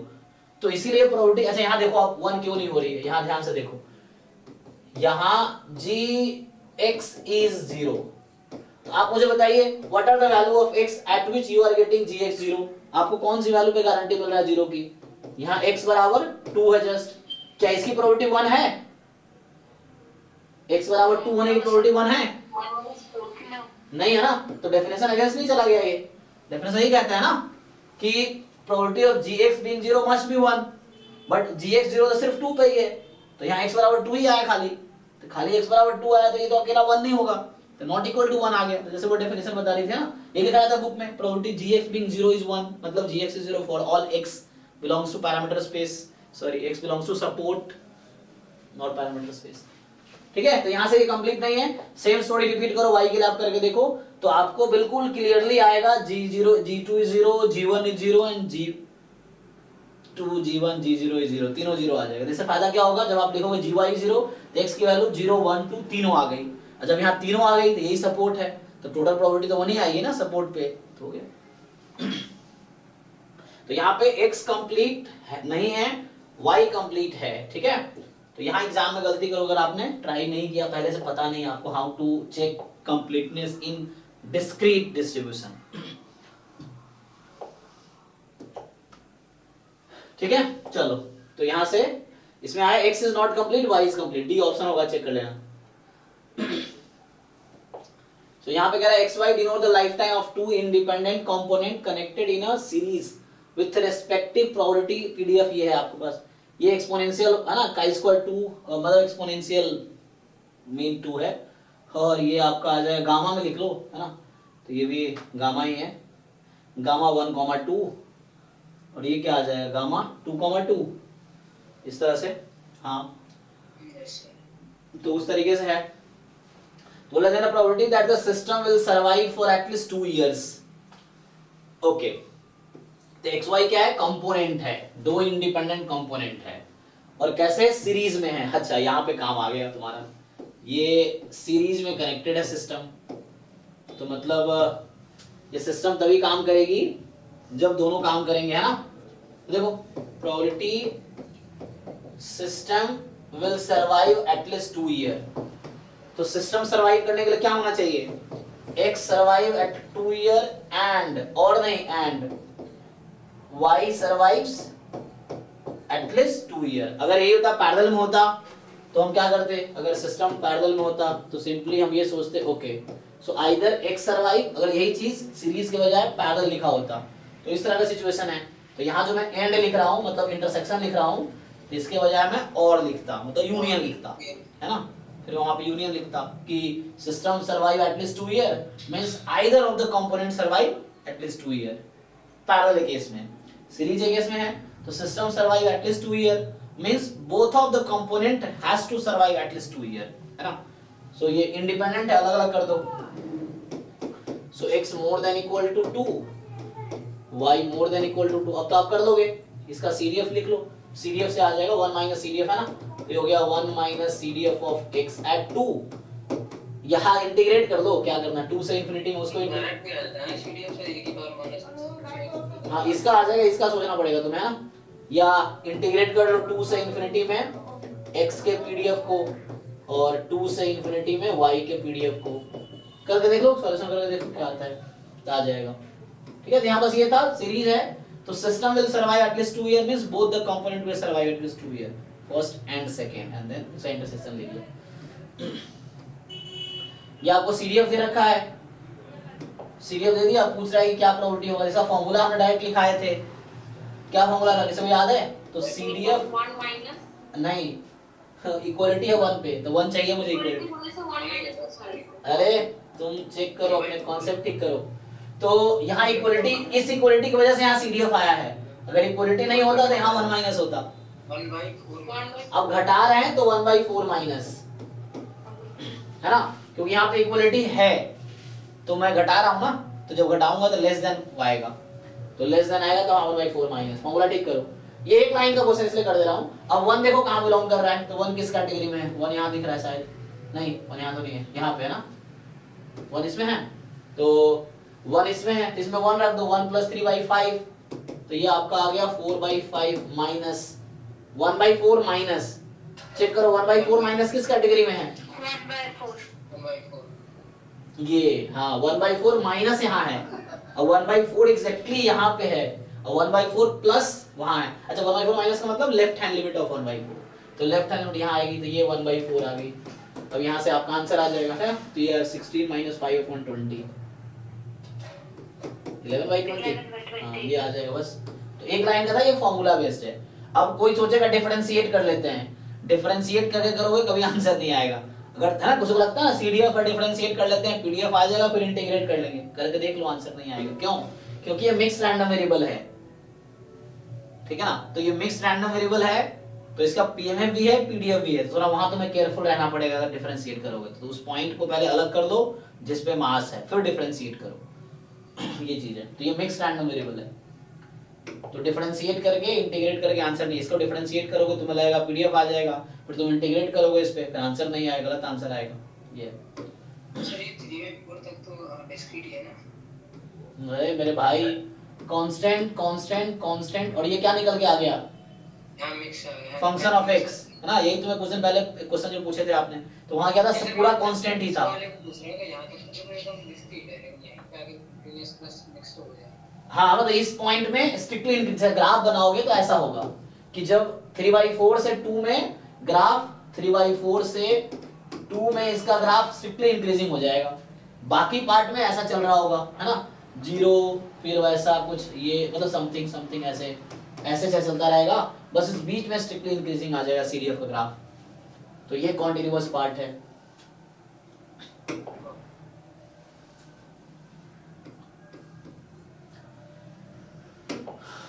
Okay और देखो मजे की बात क्या है, मैं इस क्वेश्चन में बताता हूं, अगर तुम डिफरेंशिएट करके इंटीग्रेशन करो तो जो आंसर आएगा वो भी इसी ऑप्शन में होगा, वो या तो 1/20 आएगा या 7/20 आएगा, 13/20 आएगा, आंसर जरूर आएगा। इसको डिफरेंशिएट करो, फिर इस पे इंटीग्रेशन करो उस पीडीएफ का, तो आंसर इनमें से ही आएगा, लेकिन ये नहीं आएगा, तुम चेक कर सकते हो, क्योंकि उनको पता है ना तुम कहाँ गलती करोगे, तो वैसे ही ऑप्शन बनाते हैं। So 4 persons PQRS take turns, और अच्छा ऐसा कुछ PQRS ओके, 1 by 1 उसका टर्न आ रहा है।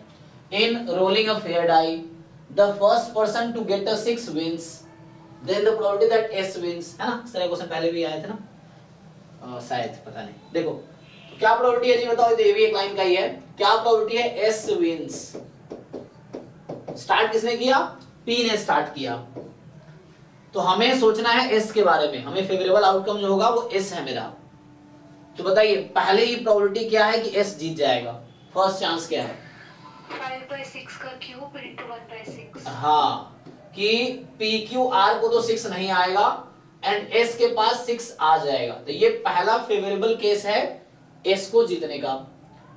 फिर ऐसे ही अब इनमें से किसी को भी 6 नहीं आएगा, फिर यहाँ पे 6 आ जाएगा ना, पहली बार केस ये था, और उसके बाद इस तरह से, तो 3 4 3 7, 5/6 7। हाँ पावर 7 और इंटू 1/6, एंड ये चलता रहेगा। अब आप ज्योमेट्रिक लगा लीजिए ना, geometric sum of infinite term a/1 - r तो आ जाएगा। ठीक है, ये हमारे पास है एक फंक्शन ऑफ 2 वेरिएबल, तो इजी है।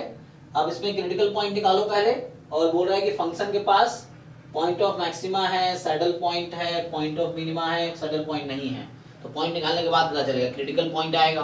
क्रिटिकल पॉइंट कुछ भी हो सकता है, मैक्सिमा, मिनिमा, सैडल पॉइंट, तो आपको चेक करना क्या है। एरिया बाउंडेड बाय, ये आसान है ना, क्लास 12 का क्वेश्चन आ गया, इसका ग्राफ बनाना थोड़ा मुश्किल होगा। तो y बराबर है ना, जैसे y बराबर x² का ग्राफ ये है, ये x² का ग्राफ है, x² - 1 का ग्राफ ये है, ठीक है जी, तो यहाँ पे 0 है, x² - 1 का ग्राफ ये है। एक मिनट नीचे कर दिया, मॉड लगा दिया, तो मॉड लगाने से फायदा ये होगा, इधर उल्टा हो जाए, नीचे वाला ऊपर पॉइंट। हाँ मॉड बस क्या करता है, अब इसका मॉड लगाना है मुझे, तो ये ग्राफ है आपका x² - 1 का, मॉड लगाना है, तो मॉड क्या है कि मॉड नेगेटिव वैल्यू को पॉजिटिव कर देगी, तो ये जो नेगेटिव पार्ट x एक्सिस के नीचे है ये पॉजिटिव हो जाएगा। सो दिस ये जो मैं अभी इस कलर लिए है मॉड x² - 1, देख लो, तो ये आपका ग्राफ है मॉड x - 1 का, ये वाला।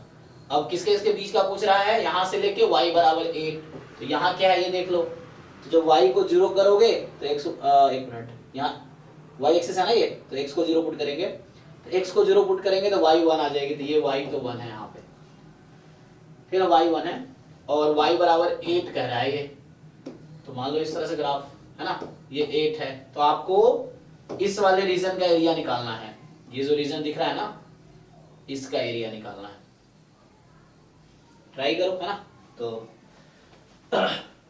ये वाला रीजन है, इसका एरिया निकाल के डबल कर देना इसको, हाँ कर सकते हो इस तरह से ना, तो हाफ का सिमेट्रिक ही है, तो इसका निकाल के डबल कर लो, तो इस तरह से है, तो ट्राई करो, ग्राफ मैंने बना दिया, ट्राई करके देखो।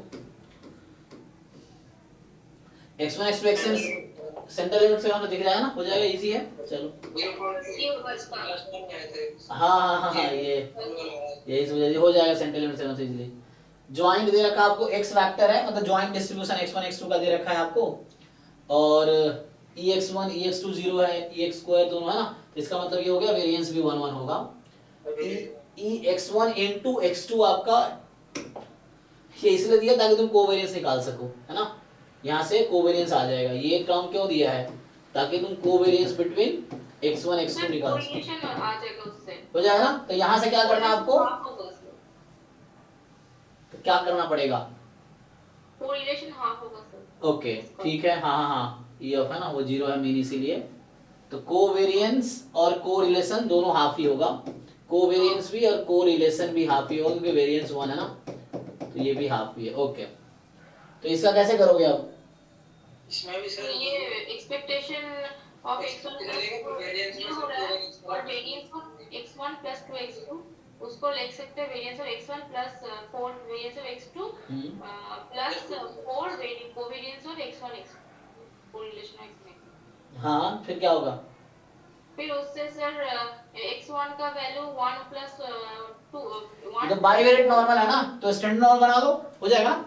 स्टैंडर्ड नॉर्मल, बाइवेरिएट नॉर्मल आपके सिलेबस में भी है, तो स्टैंडर्ड नॉर्मल बन जाएगा ना, सिंपल है मतलब। हाँ इसका डिस्ट्रीब्यूशन, डिनोमिनेटर से कर देंगे तो हाँ इसका डिस्ट्रीब्यूशन आएगा नॉर्मल 0, फिर 1 plus 4 and plus 2 time half, 2 into तो 1 प्लस 4 प्लस 1 6, 6 होगा सर। ऐसा कुछ देख लीजिए, 6 या 7 लग रहा है मुझे, ये 7 से 7 आएगा ना, ऐसा दे रखा है। फिर से देखो 2 time covariance between x y ना, 4 आ जाएगा ना सर बाहर निकल के, क्योंकि 2 बाहर आ जाएगा 2 उसका, तो हाँ एक 2 यहाँ भी तो है, एक सही बात है ना। 2 time covariance between x y, 2 मतलब variance x plus variance y plus 2 time covariance between x y, तो 2 बाहर पहले से है और एक 2 यहाँ भी ऑलरेडी है, तो वही बाहर आएगा, 4 हो जाएगा, हाफ हो जाएगा तो 7 आ जाएगा, है ना।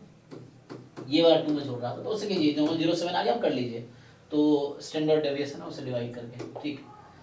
तो उसे है ना मेन 0 स्टैंडर्ड 7 है, 7 डिवाइड कर दो, तो नॉर्मल 0.1 हो गया, तो नॉर्मल 0.1 हो गया, तो मोर देन 1 माइनस कैपिटल 5 1 हो जाएगा। हाँ ये 5 माइनस 1 आ गया मतलब, है ना। तो ये दे रखा होगा, अब ये फर्स्ट पेज पे देखेंगे तो इसकी वैल्यू आपको गिवन होगी पहले पेज पे, तो उससे आ जाएगा, चेक करके देख लीजिए बाकी लोग, फर्स्ट वन आ जाएगा, है ना। ओके हाँ डेटा दे रखा होगा। There are 2 urns U1 U2, U1 contain 4 white 4 black, U2 contain, अच्छा U2 एम्प्टी है शुरू में, फिर आपने 4 बॉल ड्रॉ किया U1 से और उसको U2 में ट्रांसफर कर दिया, देन एक बॉल आपने ड्रॉ किया U2 से, और अब पूछ रहा है कि क्या प्रोबेबिलिटी है कि जो U2 से बॉल ड्रॉ किया वो व्हाइट होगा, है ना। यहाँ एक तो ट्रांसफर हो रहा है और ठीक है, तो आप सॉल्व करके देखिए, बेस थ्योरम का क्वेश्चन है ये, हाँ इसको ट्राई करके देखो। ये आपका change of order of integration easy है, ग्राफ बना लो और ऑर्डर चेंज कर लो, तो change of order of integration पे क्वेश्चन है ये सिस्टम ऑफ इक्वेशन है, बोल रहा है इसके पास इनफिनिटली मेनी सॉल्यूशन है, तो इनफिनिटली मेनी सॉल्यूशन का मतलब ये हो गया कि रैंक ऑफ ए ऑगमेंटेड हाँ। ए लेस देन n। बहुत सारा अप्रोच है, तो डिटरमिनेंट a 0 पुट करोगे यहाँ से लैम्डा आ जाएगा इजीली, ठीक है।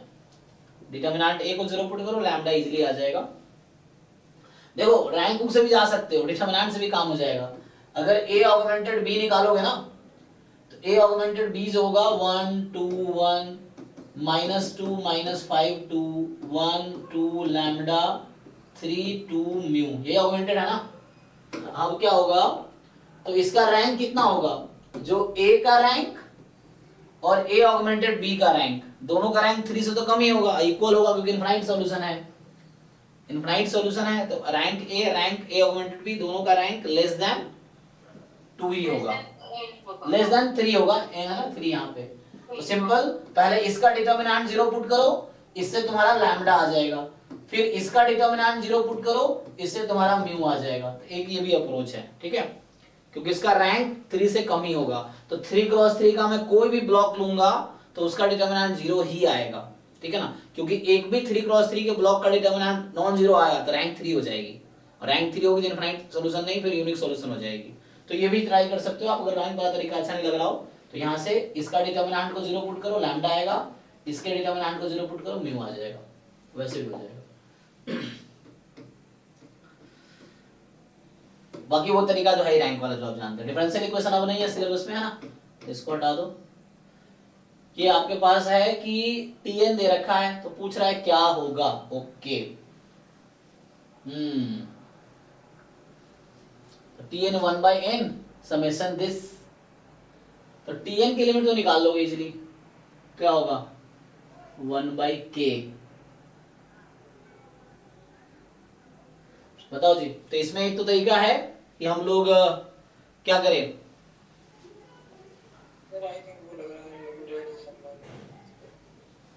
A1 + A2 + AN/n limit n tends to infinity किसके इक्वल आती है ये कॉची थ्योरम है ना हम हाँ n to the power just n के तो n की लिमिट क्या आएगी यहाँ पे 1/√n।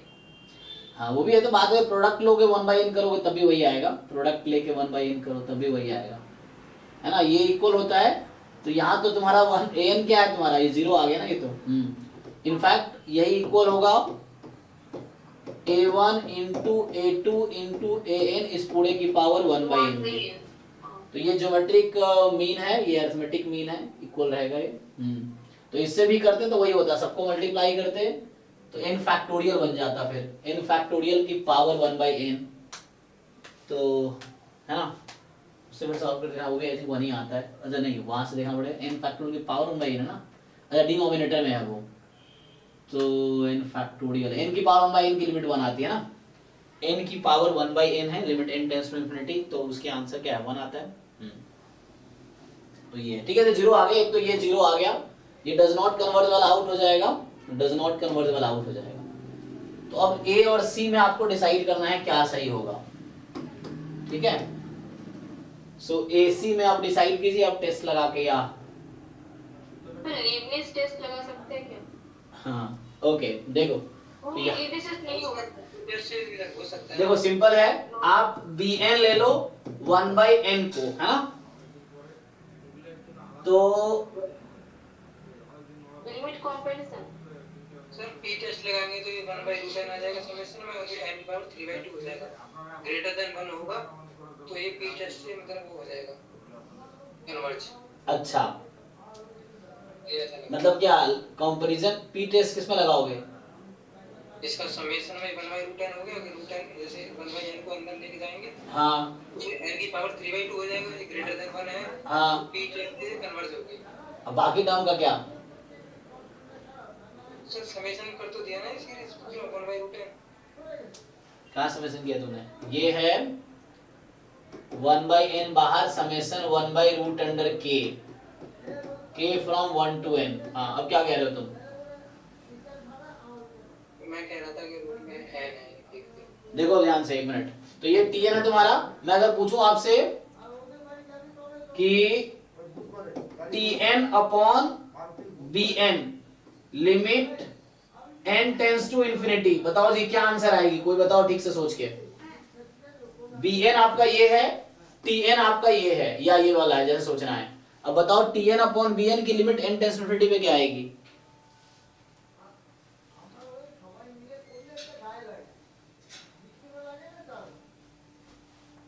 tn अपॉन bn की लिमिट क्या आएगी तो 0 आएगा सर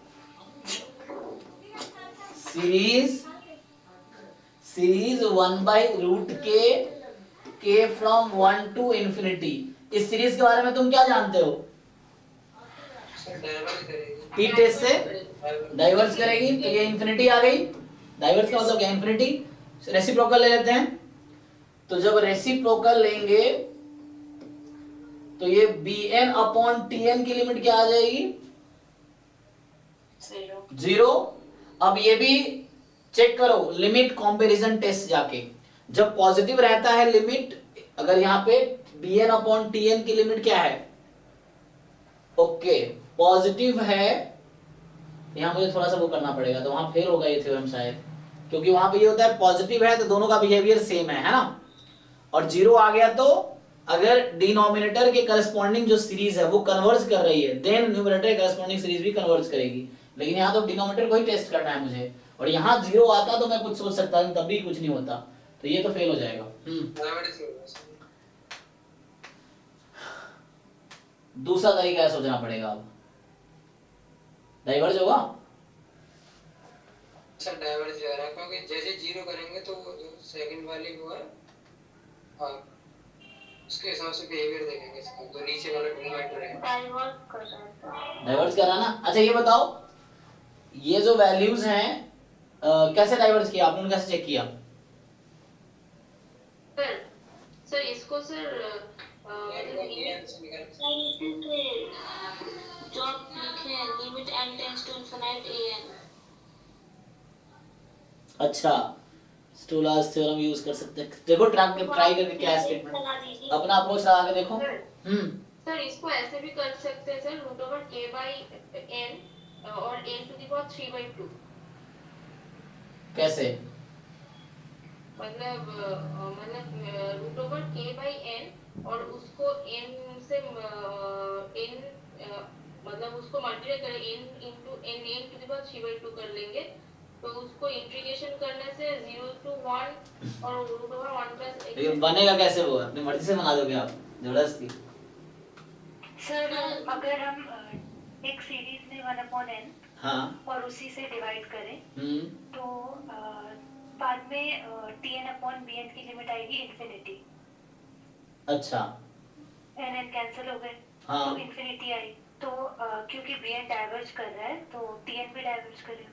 अच्छा, तो ये थ्योरम है कि कैसे बता रहे हो आप? हाँ वही वाला थ्योरम है। अरे सबको मौका दे, एक एक करके बोलो। हाँ सर आप इक्वल टू लिखे हैं ना, limit n tends to infinite an, तो an की वैल्यू 1/√n है। हाँ। तो p टेस्ट लगाएंगे तो डाइवर्स कर जाएगा। p की value smaller than equal to 1 है, p की वैल्यू 1/5 1/2 रहेगी। बताया था वो गलत है तरीका। नहीं तुम n का इनटू करके बताए थे ना। सर वैसे हमको में आपने लिखवाया है ये चाप लिमिट तो का है, अगर r इज इक्वल टू 0 आता है तो p कन्वर्जेंट है तो n कन्वर्जेंट होगी, r इक्वल्स टू इंफिनिटी आता है तो pn कन्वर्जेंट है तो n सॉरी डाइवर्जेंट है तो n। ओके, तो चूंकि bn डाइवर्जेंट है इसलिए tn डाइवर्जेंट होगी ना।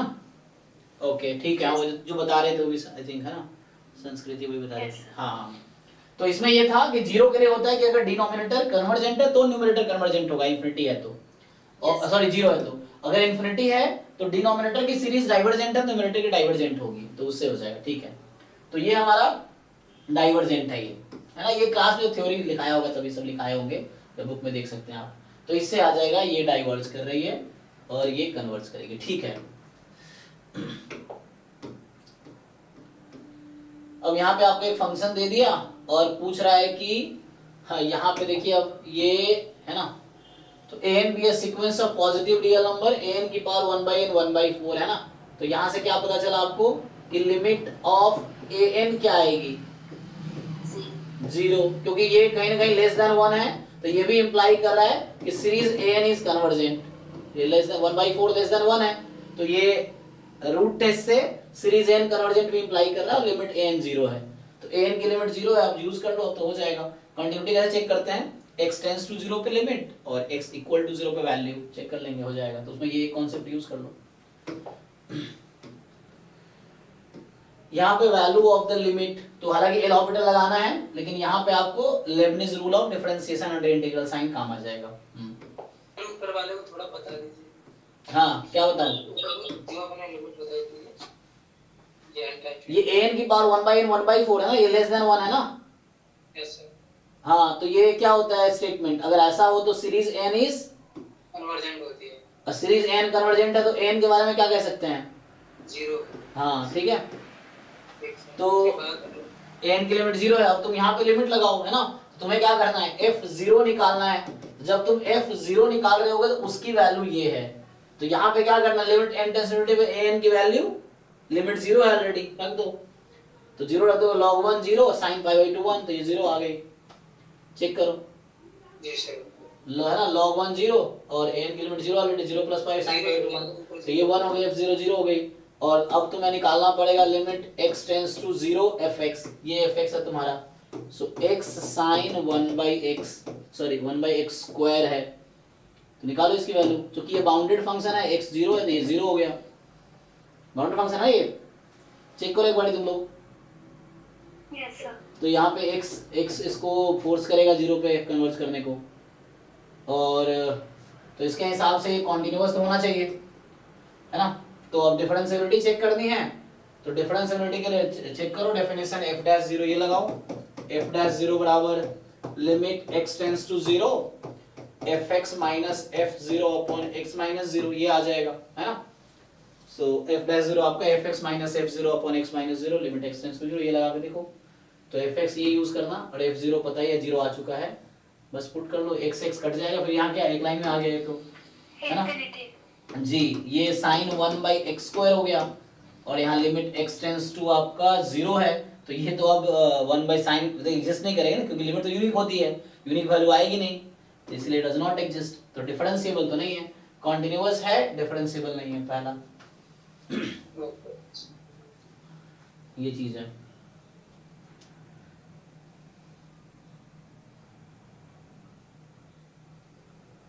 बाकी गलत है, ठीक है।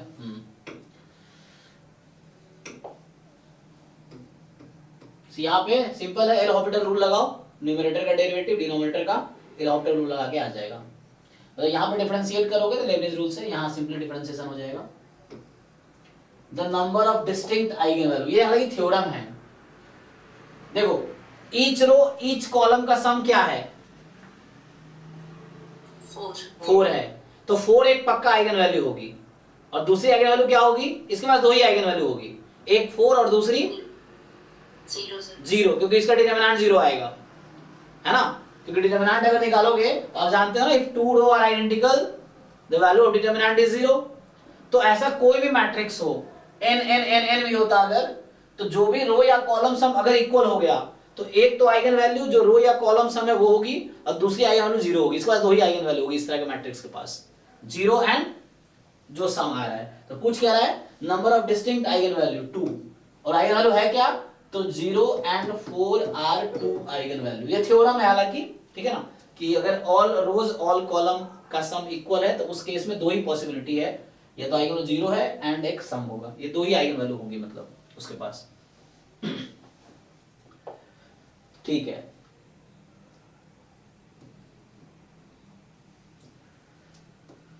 नहीं तो फिर निकालना पड़ता आपको, प्रॉपर्टी याद नहीं है तो फिर आपको फाइंड करना पड़ेगा आइगन वैल्यू, तो भी कर सकते हैं, उससे टाइम लगेगा। सो देखिए अब x1 x2 xn random variable है, जिसका ये आपको दे रखा है इन्होंने पीडीएफ। अब ये yn जो है x-1 एक नया रैंडम वेरिएबल है, उसका मीन है एक्चुअली, मतलब ये एक नया रैंडम वेरिएबल मान लीजिए इसको, तो उसका मीन y है एक्चुअली, है ना, तो उस तरह से। एनीवे मुझे कोई इस स्टेटमेंट का मीनिंग बताओ, इसका क्या मीनिंग है? जी सर, ये कंसिस्टेंसी है sir, convergence in probability consistency. हाँ कंसिस्टेंसी बाद में आता है, पहले कन्वर्जेंस इन प्रोबेबिलिटी है, कंसिस्टेंसी है। हाँ तो ये कहना चाह रहा है yn converges in probability to k। हाँ अब बताइए k किसके इक्वल होगा? e of yn, इसके मीन के, कोई दिक्कत नहीं है, e of yn कर लो, कोई दिक्कत नहीं है। e of yn, हालांकि y क्या है, एवरेज है इसका ना, ये मान लो w है for example, let me right yn आपका है summation 1/n wi I from 1 to n। तो जब आपका x बार रहता है, x bar converges in probability to ex is ex bar also, तो इसलिए मैंने ऐसा लिख दिया यहाँ पे, अदरवाइज आप लिखेंगे यहाँ पे कि ठीक है, लिखना गलत नहीं है, मैं बता रहा हूँ, सीधा सीधा आंसर बता रहा हूँ। तो 1/n, तो ये y जो है एक्चुअली w बार है, yn जो है क्या, w बार है, सो yn w बार है, so w bar converges in probability to what, sir ये स्क्वायर है e of w1। हाँ पहला रैंडम वेरिएबल कोई एक w1 ले लो, w1 क्या है यहाँ पे, w1 किसका नाम दिया है मैंने, x1 माइनस, तो e of x1 minus 1 के स्क्वायर को, अब ये निकाल सकते हैं यहाँ से आप, तो एक्चुअली x1 minus 1 यहाँ आ जाएगा एक्सपोनेंशियल 2 का स्क्वायर 2, है ना, x1 minus 1 जो रैंडम वेरिएबल है दैट इज का स्क्वायर 2, एंड का स्क्वायर 2 में, तो इसको मैं थोड़ा और एक्सपैंड करूं, देखो आप लोगों को जिनको नहीं समझ आ रहा क्वेश्चन पूछो तब क्लियर होगा कहां समझ नहीं आ रहा, क्योंकि इसमें बहुत सारे कॉन्सेप्ट यहाँ यूज हुए हैं। एक तो मैंने इसको रीनेम किया है, यहाँ weak law of large number use हो रहा है, ये डेफिनेशन ही लिखा हुआ है कन्वर्जेंस इन प्रोबेबिलिटी का। ट्रांसफॉर्मेशन कर लो, क्या दिक्कत है, ट्रांसफॉर्मेशन से क्या है, देखो यहाँ पे x-1 एक्सपोनेंशियल 2 है, तो e of x-1 2 आ गया, e of variance of x-1 कितना आ गया, क्या होता है वेरिएंस 4, तो 4, मतलब का स्क्वायर 2 है, एक्सपोनेंशियल, हालांकि 2 लिखना ठीक नहीं है, एक्सपोनेंशियल 1/2 लिख देता हूं, है ना, एक्सपोनेंशियल 1/2 मतलब का स्क्वायर 2 है हालांकि ये, सो ठीक है, x-1 एक्सपोनेंशियल 2 है मतलब का स्क्वायर 2 है, तो का इक्वल टू मीन यहाँ से वेरिएंस आ गया ना, तो वेरिएंस से क्या आ जाएगा, ई एक्स माइनस वन स्क्वायर नहीं आ जाएगा यहाँ से, 4 प्लस 4 8 आ जाएगा। तो क्या जाएगा? हाँ तो हो गया। तो ये आंसर इसका 8 है, देख लो, है ना। तो यहाँ ट्रांसफॉर्मेशन यूज हुआ है, यहाँ पे कन्वर्जेंस प्रोबेबिलिटी है, weak law of large number, ठीक है ना, ठीक है। क्योंकि यहाँ पे कोई पैरामीटर नहीं, इसलिए हम कंसिस्टेंट नहीं बोलेंगे। यहाँ पैरामीटर होता है लाइक, है ना, तो हम बोलते हैं कि हाँ yn इज कंसिस्टेंट, या k अगर पैरामीटर है तो yn is consistent estimator of k, है ना, इस तरीके से। ओके, यहाँ पे क्या है कि आपको x1 x2 xn random sample है, पॉपुलेशन विथ पीडीएफ, आपको ये पीडीएफ दे रखा है, डबल एक्सपोनेंशियल, है ना। अब आपसे पूछ रहा है uniformly minimum variance unbiased estimator बताओ, तो क्या करना पड़ेगा, ट्राई करना पड़ेगा आपको। तो यहाँ से आपको ये मिल जाएगा summation mod xi, summation mod xi complete sufficient आ जाएगा, और कंप्लीट सफिशिएंट आ गया तो अब उसका आपको देख, हाँ किसका मीन लगा के आपको देखना है कि मीन थीटा आ जाएगा, इन चारों में से किसका मीन थीटा के इक्वल आएगा, तो उसके हिसाब से डिसाइड होगा कि क्या आएगा, है ना। हालांकि मॉड xi को आप ब्रेक करेंगे तो मॉड xi का डिस्ट्रीब्यूशन यहाँ से आ जाएगा एक्सपोनेंशियल थीटा, एक्सपोनेंशियल, है ना, मतलब मीन इसका 1/थीटा होगा एक्सपोनेंशियल थीटा। तो वैसे भी सोच सकते हैं आप कि मॉड xi जो एक्सपोनेंशियल थीटा आ जाएगा यहाँ से, अगर इसको मैं y बोल दूं तो इस तरीके से। तो y जो है अगर आप ऐसा लिखो कि जैसे बोलो ना summation mod xi i from 1 to n, या summation yi i from 1 to n, इसके इक्वल होगा, तो इसका डिस्ट्रीब्यूशन एक्सपोनेंशियल थीटा है, मतलब ये गामा 1 थीटा है, तो ये बन जाएगा गामा n थीटा। तो उससे भी कर सकते हैं आप, इस तरह से है। अब चेक कीजिए, क्योंकि यहाँ मीन पता है क्या है, मीन यहाँ लोगों मॉड x का तो 1/थीटा आ रहा है ना, तो 1/थीटा, आपको थीटा का यूएमवी चाहिए, तो थीटा का यूएमवी या तो c होगा या d होगा, मे बी d होगा, ठीक है। चेक करो तुम लोग, तो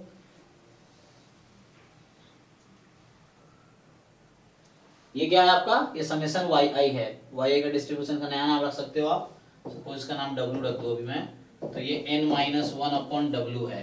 अब w इज कंप्लीट सफिशिएंट, अब इसका मीन निकाल सकते हो, इसका मीन निकाल लो, तो एक्सपेक्टेशन ऑफ 1/w निकालो, ये आ जाएगा आपका, ठीक है, θ/n-1, हाँ ये तुम निकाल के देखो, तो एक्सपेक्टेशन n-1/w तुम्हारा थीटा आ जाएगा। तो ये तुम्हारे लिए कैलकुलेशन करना चाह रहा है ना। अब ये दिक्कत क्या है, तुम बुक में से सॉल्यूशन देखोगे, तुम देखोगे तो मान लोगे सही है, लेकिन जब तुम खुद करोगे तुम्हारे मन में क्वेश्चन आएगा कि हाउ, तो फिर उसको सॉल्व करना पड़ेगा आपको, फिर आपको समझ आएगा कि अच्छा इसके पीछे ये स्टोरी है। ठीक है, इस अप्रोच पे बाद में भी क्वेश्चन आया है, तो 21 में आया हुआ इस अप्रोच पे क्वेश्चन।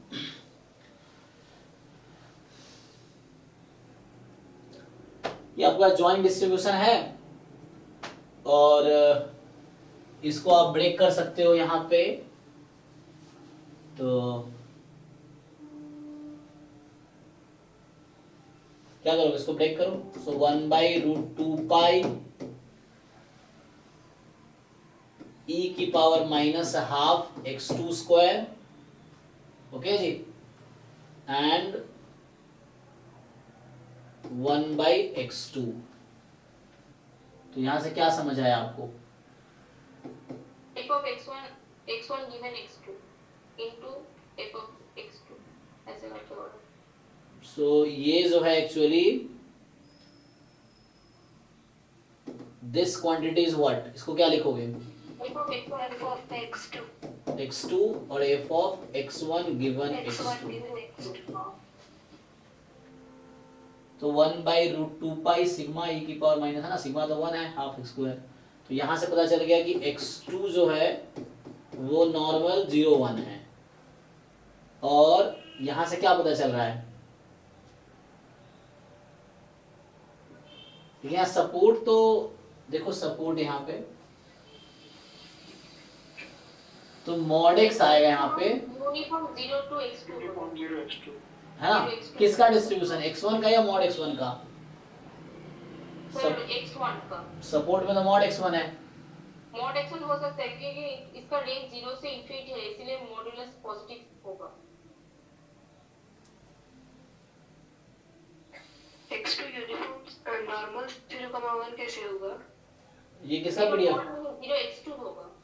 नहीं ये किसका पीडीएफ है? x2 0 to infinity है ना? अच्छा, ओ yes that is a problem. हाँ एक मिनट वही कह रहा हूँ, यहाँ पे सपोर्ट का थोड़ा ऊंचा है ना, तो ये लिखना गलत हो गया बिकॉज अगर नॉर्मल में लेता हूँ तो सपोर्ट उसका रियल नंबर होना चाहिए, तो ये गलत हो गया।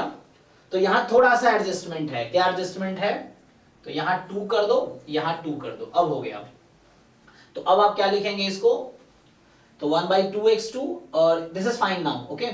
तो अब क्या है ये fx2 का पीडीएफ ये है। So nothing but x2 actually x2 is mod z, x2 is mod z, okay. तो mod z का पीडीएफ निकालेंगे, ये मिलेगा आपको, है ना। z स्टैंडर्ड नॉर्मल है, तो x2 is nothing but mod z। तो x2 का डिस्ट्रीब्यूशन क्या है? वो डिस्ट्रीब्यूशन x2 का जो स्टैंडर्ड नॉर्मल का मॉड्यूलस लेने के बाद आता है। तो x2 random variable is the modulus of z actually. तो x2 is mod z, है ना। देखो बिना सॉल्यूशन देख करने में इतना सोचना पड़ता है ना, सॉल्यूशन देखने में सोचना नहीं पड़ता है। तुम सॉल्यूशन बुक में देख लोगे तुम्हें समझ आ जाएगा, अच्छा ऐसा ऐसा हुआ है। लेकिन जो पहला पर्सन जो वहां तक पहुंचा ना, उसको पता है कि, है ना, सारी स्टोरी पता है ना, ये है। तो वो तुम्हें जब तुम खुद से सॉल्व करोगे तुम्हें सारी स्टोरी पता चलेगी कहाँ कैसे है, ऐसा है। तो ठीक है ना। तो x2 क्या है? मॉड z है आपके पास। अब हो गया। यहां से क्या हो रहा है? सो यहां से आप देखेंगे, अगर ब्रेक करेंगे आप तो मॉड x1 का रेंज यहां से क्या आएगा? अगर ओपन करो आप तो x1 is between -x2 and +x2, right. So x1 given x2 is, तो यहां से आ गया। सो नाउ यू हैव इसमें x1 given x2 is equal to small x2, this is uniform -x2 +x2, चेक करो, है ना। तो ये एक आ गया कंडीशनल डिस्ट्रीब्यूशन, और x2 का डिस्ट्रीब्यूशन मॉड z के इक्वल है ना। तो x2 रियल नंबर चाहिए, मॉड z है, z का रेंज पूरा रियल नंबर है, तो मॉड z ले लिया, तो mod z is a positive real number. अब ठीक वेरिएंस से आ जाएगा, उतना करना नहीं पड़ेगा। हाँ आप जैसे भी कर सकते हैं, आपकी मर्जी है। तो variance of random variable x, तो मुझे वेरिएंस ऑफ x चाहिए। एक्चुअली प्रॉब्लम क्या है ना, आपने सॉल्व किया नहीं, बस आप बताते हो जाएगा, आप करके बताओ तब मानूंगा मैं, ऐसे नहीं। जैसे आप जब बताते हो ना, तो मैं ये चाहता हूं कि आप करके बताओ कि हाँ सर मैंने ऐसे किया, आंसर ये आया। हो जाएगा, आप पे भरोसा नहीं है, वो एग्जाम में गलतफहमी दूर होगी, फिर नहीं होगा आपसे, मैं बता रहा हूँ। आप करके देखो, अभी भी नहीं होगा, आप लगा के देखो, मैं अभी भी कह रहा हूँ नहीं होगा, करके देखो आप। क्योंकि लगना अलग है, होना अलग है, ठीक है। तो expectation of variance of x1 given x2 plus variance of expectation of x1 given x2, ठीक है। तो अब ट्राई कीजिए, अब हो जाएगा, ठीक है ना। तो जो आप कह रहे थे सही बात है, तो बिना ये किए नहीं होगा, आप करके देखिए। आप ये लगा तो देंगे जैसे आपने सजेस्ट किया, सही किया, ये फॉर्मूला लगाएंगे, बट जब तक आपको कंडीशनल डिस्ट्रीब्यूशन नहीं पता है कैसे अप्लाई करेंगे मीन उसका या वेरिएंस उसका? कंडीशनल चाहिए ना हमें, नहीं तो फिर मार्जिनल निकालना पड़ेगा। एक अप्रोच क्या है कि यहाँ से हम मार्जिनल फाइंड करें, फिर जाकर वेरिएंस निकालें x का। दूसरा अप्रोच ये है, तो उसके लिए मुझे कंडीशनल चाहिए फिर, या तो मार्जिनल रास्ता है कि x1 का मार्जिनल आ गया तो वेरिएंस आ जाएगा, नहीं तो मुझे कंडीशनल निकालना पड़ेगा, फिर ये कंडीशनल वेरिएंस या b का फॉर्मूला लगाना पड़ेगा। तो उससे कीजिए। सर ये z का डिस्ट्रीब्यूशन पता है, तो हम सिंपली मॉड का निकालने के लिए 2 से मल्टीप्लाई करके कैसे आ जाता है? हाँ, क्योंकि इवन फंक्शन है ना, इवन फंक्शन है तो वो प्रॉब्लम क्रिएट नहीं करता। अगर आप देखो यहाँ लिख के, इसीलिए क्योंकि x और माइनस z और माइनस z का सेम डिस्ट्रीब्यूशन है, इसीलिए z का भी नॉर्मल 0 1 है और माइनस z का भी नॉर्मल 0 1 है, तो इसीलिए अगर आप इसको खोलेंगे तो क्या बनेगा? x2 इज मॉड z, तो एक बार प्लस z एक बार माइनस z, यही ना। तो सर एक्सपोनेंशियल में भी आपने किया था, हाँ मॉड वाला क्वेश्चन था। हाँ हो सकता है वो उसमें किया होगा, डबल एक्सपोन उसमें क्या है, कौन सा होता है जब एक्सपोनेंशियल नहीं कॉची में ऐसे लाप्लास में, कॉची में या लाप्लास में, हाँ लाप्लास में। अच्छा अभी मैंने एक्सपोनेंशियल में किया है सेम चीज, हाँ यहाँ भी। तो यहाँ भी आप देखिए, यहाँ भी आपने नोटिस किया होगा सेम चीज। ये 2 को हटा दिया है मैंने, क्योंकि मॉड एक्स वाई बराबर मॉड एक्स है ना, तो फिर से वही होगा यहाँ पे कि जब आप mod x का डिस्ट्रीब्यूशन निकालोगे तो mod x y हो जाएगा, और अभी ये रियल नंबर है और बाद में ये क्या बन जाएगा, 0 से इन्फिनिटी हो जाएगा, तो ये 2 गायब हो रहा है ना यहाँ पे। मतलब इवन फंक्शंस के लिए होता है ऐसे। हाँ हाँ हाँ, यहाँ पे वैसा होगा। Okay sir. यहाँ पे क्या यही चीज वहां पे हमने जैम के पीवाईक्यू में आया हुआ है, हमने वहां पे कॉची डिस्ट्रीब्यूशन में सेम चीज होता है, मॉड लोगे तो 2 टाइम पीडीएफ हो जाएगी। तो ओके सर। तो यहाँ से क्या है कि सिंपली ओके है, अब ओके है ना, इजी है। Variance of x1 given x2, तो यहाँ से variance of x1 given x2, तो यहाँ से देखिए x1 गिवन x2 पता ही है आपको, इसका वेरिएंस क्या आता है जी, x2 माइनस x1 का होल स्क्वायर डिवाइड बाय। हाँ देखो यहाँ पे माइनस x2 से प्लस x2 है, तो ये 2x2 का होल स्क्वायर x2 का whole square by 4x2 square upon 12 है ना, मतलब x2 स्क्वायर बाई 3। हाँ, तो जब आप वेरिएंस यहाँ से लिखोगे तो एक्सपेक्टेशन, अब ये टर्म लिख रहा हूं मैं, तो वेरिएंस माइनस x2 से प्लस x2 का, तो ये आ गया x2 स्क्वायर बाई 3 प्लस, अब एक्सपेक्टेशन चाहिए, तो इसका एक्सपेक्टेशन क्या आता है, minus x2 plus x2 uniform में 0, तो ये 0 हो गया सेकेंड टर्म, क्योंकि ये 0 हो गया तो वेरिएंस 0, तो खत्म, यही निकालना है, और ये तो आसान है अब, क्योंकि x2 square is z square, क्योंकि यहाँ से x2 स्क्वायर करोगे तो ये z स्क्वायर हो जाएगा, मॉड हट जाता है स्क्वायर होने पे, तो x2 square is z square, तो यहाँ z स्क्वायर रख दो अब, तो ये 1/3 बाहर, एक्सपेक्टेशन z स्क्वायर हो गया, और एक्सपेक्टेशन z स्क्वायर है, z तो नॉर्मल 0 1 है, तो इसका वेरिएंस के इक्वल आ गया, तो e of z square is same as variance of z, जो कि 1 है, तो 1/3 इज द आंसर। चेक कर सकते हैं आप आंसर की 1/3 आएगा। तो ये एक तरीका हुआ सॉल्व करने का, ठीक है। तो यहाँ 2 टाइम मल्टीप्लाई हुआ है बिकॉज हमने यहाँ मॉड लिया हुआ है z का, तो मॉड z किया तो जस्ट 2, क्योंकि सपोर्ट माइनस इनफिनिटी से प्लस इनफिनिटी वाला भी उठ के, सॉरी 0 से माइनस इनफिनिटी वाला उठ के 0 से इनफिनिटी में आ गया, तो उसने पीडीएफ को डबल कर दिया। तो अब सपोर्ट 0 से इनफिनिटी है।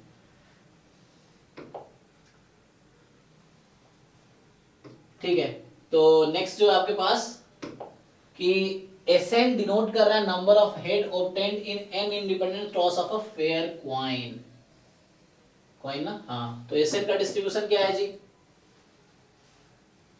बाइनोमियल n, हाँ बाइनोमियल n कॉमा हाफ, ठीक है, तो बाइनोमियल अब हो जाएगा ना चेबिशेव इनइक्वालिटी, तो Sn के बारे में कर सकते हैं, ये x बार है, Sn upon n is x bar, actually this is x बार, तो आ जाएगा। तो पुट करके वो आपका वहां से एक यहाँ पे जो आएगा चेबिशेव है ना, यहाँ n के टर्म में कुछ आएगा, उससे इक्वेट करके n आ जाएगा।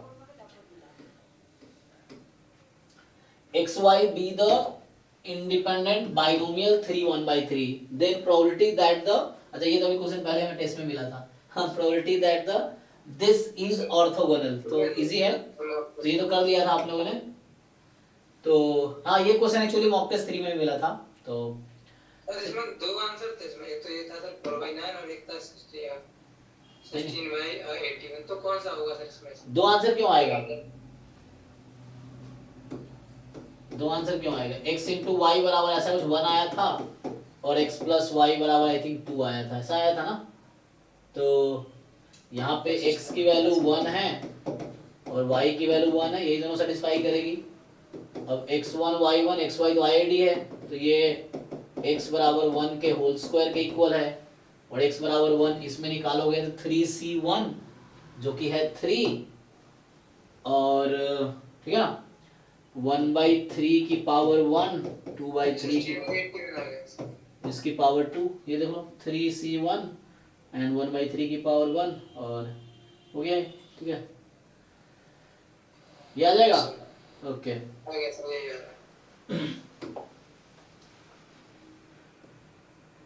ये आपको कह रहा है कि this random sample from population with PDF, तो यहाँ पे पीडीएफ देखो, थोड़ा सा यहाँ पे एक तो हिंट दिख रहा है मुझे कि माइनस, अगर एक्स क्यूब को मैं टी ले लेता हूँ, नया रैंडम नंबर वाई मान लेता हूँ, 3x² लिया जाए, हाँ अगर y बराबर मैं एक्स क्यूब ले लेता हूँ तो इसका डिस्ट्रीब्यूशन इजीली आ जाएगा अल्फा ई की पावर माइनस अल्फा वाई, ठीक है, तो मतलब एक्सपोनेंशियल अल्फा आ जाएगा वाई, एक्स क्यूब का डिस्ट्रीब्यूशन कर लो, उससे आ जाएगा, है ना। तो y बराबर एक्स क्यूब लोगे तो ट्रांसफॉर्मेशन का फॉर्मूला लगाओ, तो उससे ये सीधी क्या है, ये 3x² dx बन जाएगा और e की पावर माइनस अल्फा वाई, तो अल्फा e की पावर माइनस अल्फा वाई बनेगा। तो उससे आपका mle निकालना है, तो कैसे भी करने को, mle तुम्हें याद भी होगा, उसके एक्सपोनेंशियल अल्फा का mle, है ना, तो एक्सपोनेंशियल अल्फा का mle क्या है उससे देख लो।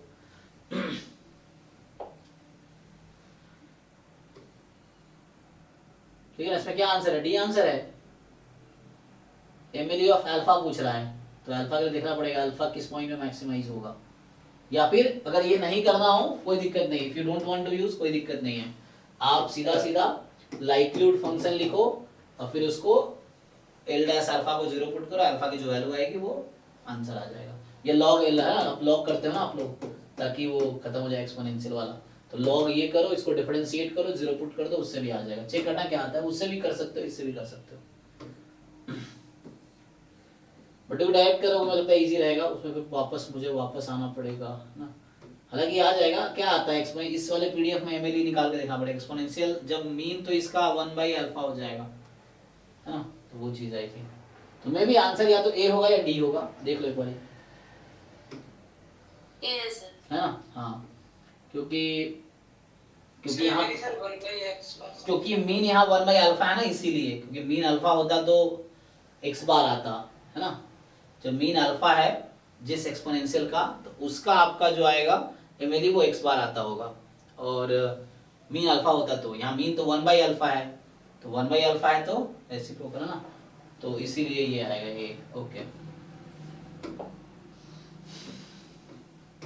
34, ठीक है, तो 34 कह रहा है कि x1 x2 xn be a random sample from uniform 0 theta, t1 आपको ये दे रखा है 2 upon n this, मतलब 2x बार है एक्चुअली ना, this t1 is nothing but 2x bar, अब tn t2 is nothing but nth order statistics, then which of the following is not a correct statement.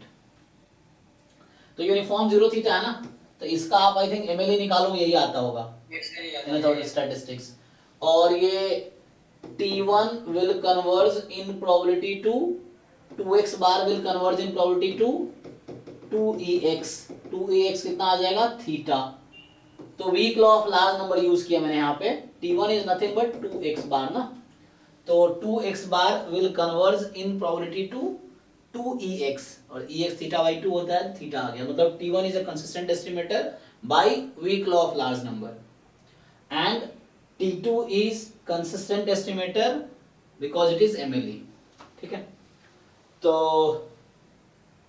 T1 T2 both are consistent estimator, okay, बाकी अब check करके देख लो। अच्छा, not a correct true, ये तो correct statement हो गया, हमें नॉट करेक्ट चुनना है, तो ये स्टेटमेंट ट्रू है, हमें नॉट ट्रू चुनना है, स्टेटमेंट ट्रू है। अनबायस्ड चेक कर लो, तो वो अनबायस्ड तो हो जाएगा T1, है ना, सर T2 अनबायस्ड नहीं है सर, T2 नहीं होगा ना, T1 तो हो जाएगा ना सर, T1 हो जाएगा, T2 नहीं होगा, करेक्ट होगा सर, तो ये यही फॉल्स स्टेटमेंट है, इसका मतलब ये करेक्ट होगा सर, हाँ, मतलब ये करेक्ट ऑप्शन है ना। और सफिशिएंट के लिए क्या करते हैं, लाइक्लीहुड फंक्शन लिखते हैं आप, तो T2 सफिशिएंट आएगा, उसका वही आता है x रेंज में होने से ये T1 T1 वो T2 हो जाएगा सर, T2 सफिशिएंट है, हाँ, तो ये ट्रू स्टेटमेंट है।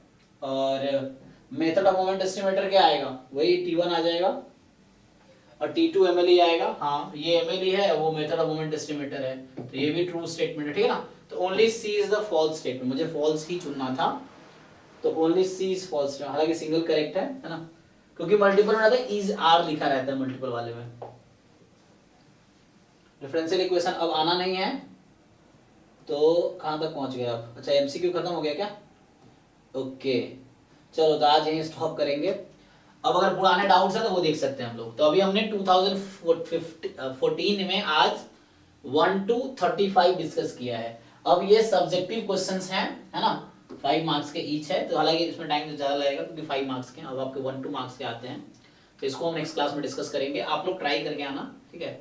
हालांकि प्रूफ लिखने से मैं बचता हूँ, और आपको अभी लिखना भी नहीं है प्रूफ, क्योंकि अब जो एग्जाम आपका 24 में है वो सब्जेक्टिव नहीं है, लेकिन सब्जेक्टिव क्वेश्चन आप ट्राई कर सकते हो just to get the concept, कि आपको समझ आए क्या कॉन्सेप्ट यूज हो रहा है ना, इसी को फ्रेम करके अगर ऑब्जेक्टिव आया तो आप कर पाओ। ठीक है ना, तो अभी हमने 14 का डिस्कस किया है, पहले 35 क्वेश्चन जो ऑब्जेक्टिव थे, अब सब्जेक्टिव कुछ होंगे तो वो आपको ट्राई करना, वो नेक्स्ट क्लास में हम डिस्कस करेंगे। ठीक है, अभी अगर डाउट्स हैं तो हम डिस्कस कर सकते हैं पुराने 2015 से 23 में किसी को डाउट है तो बताइए।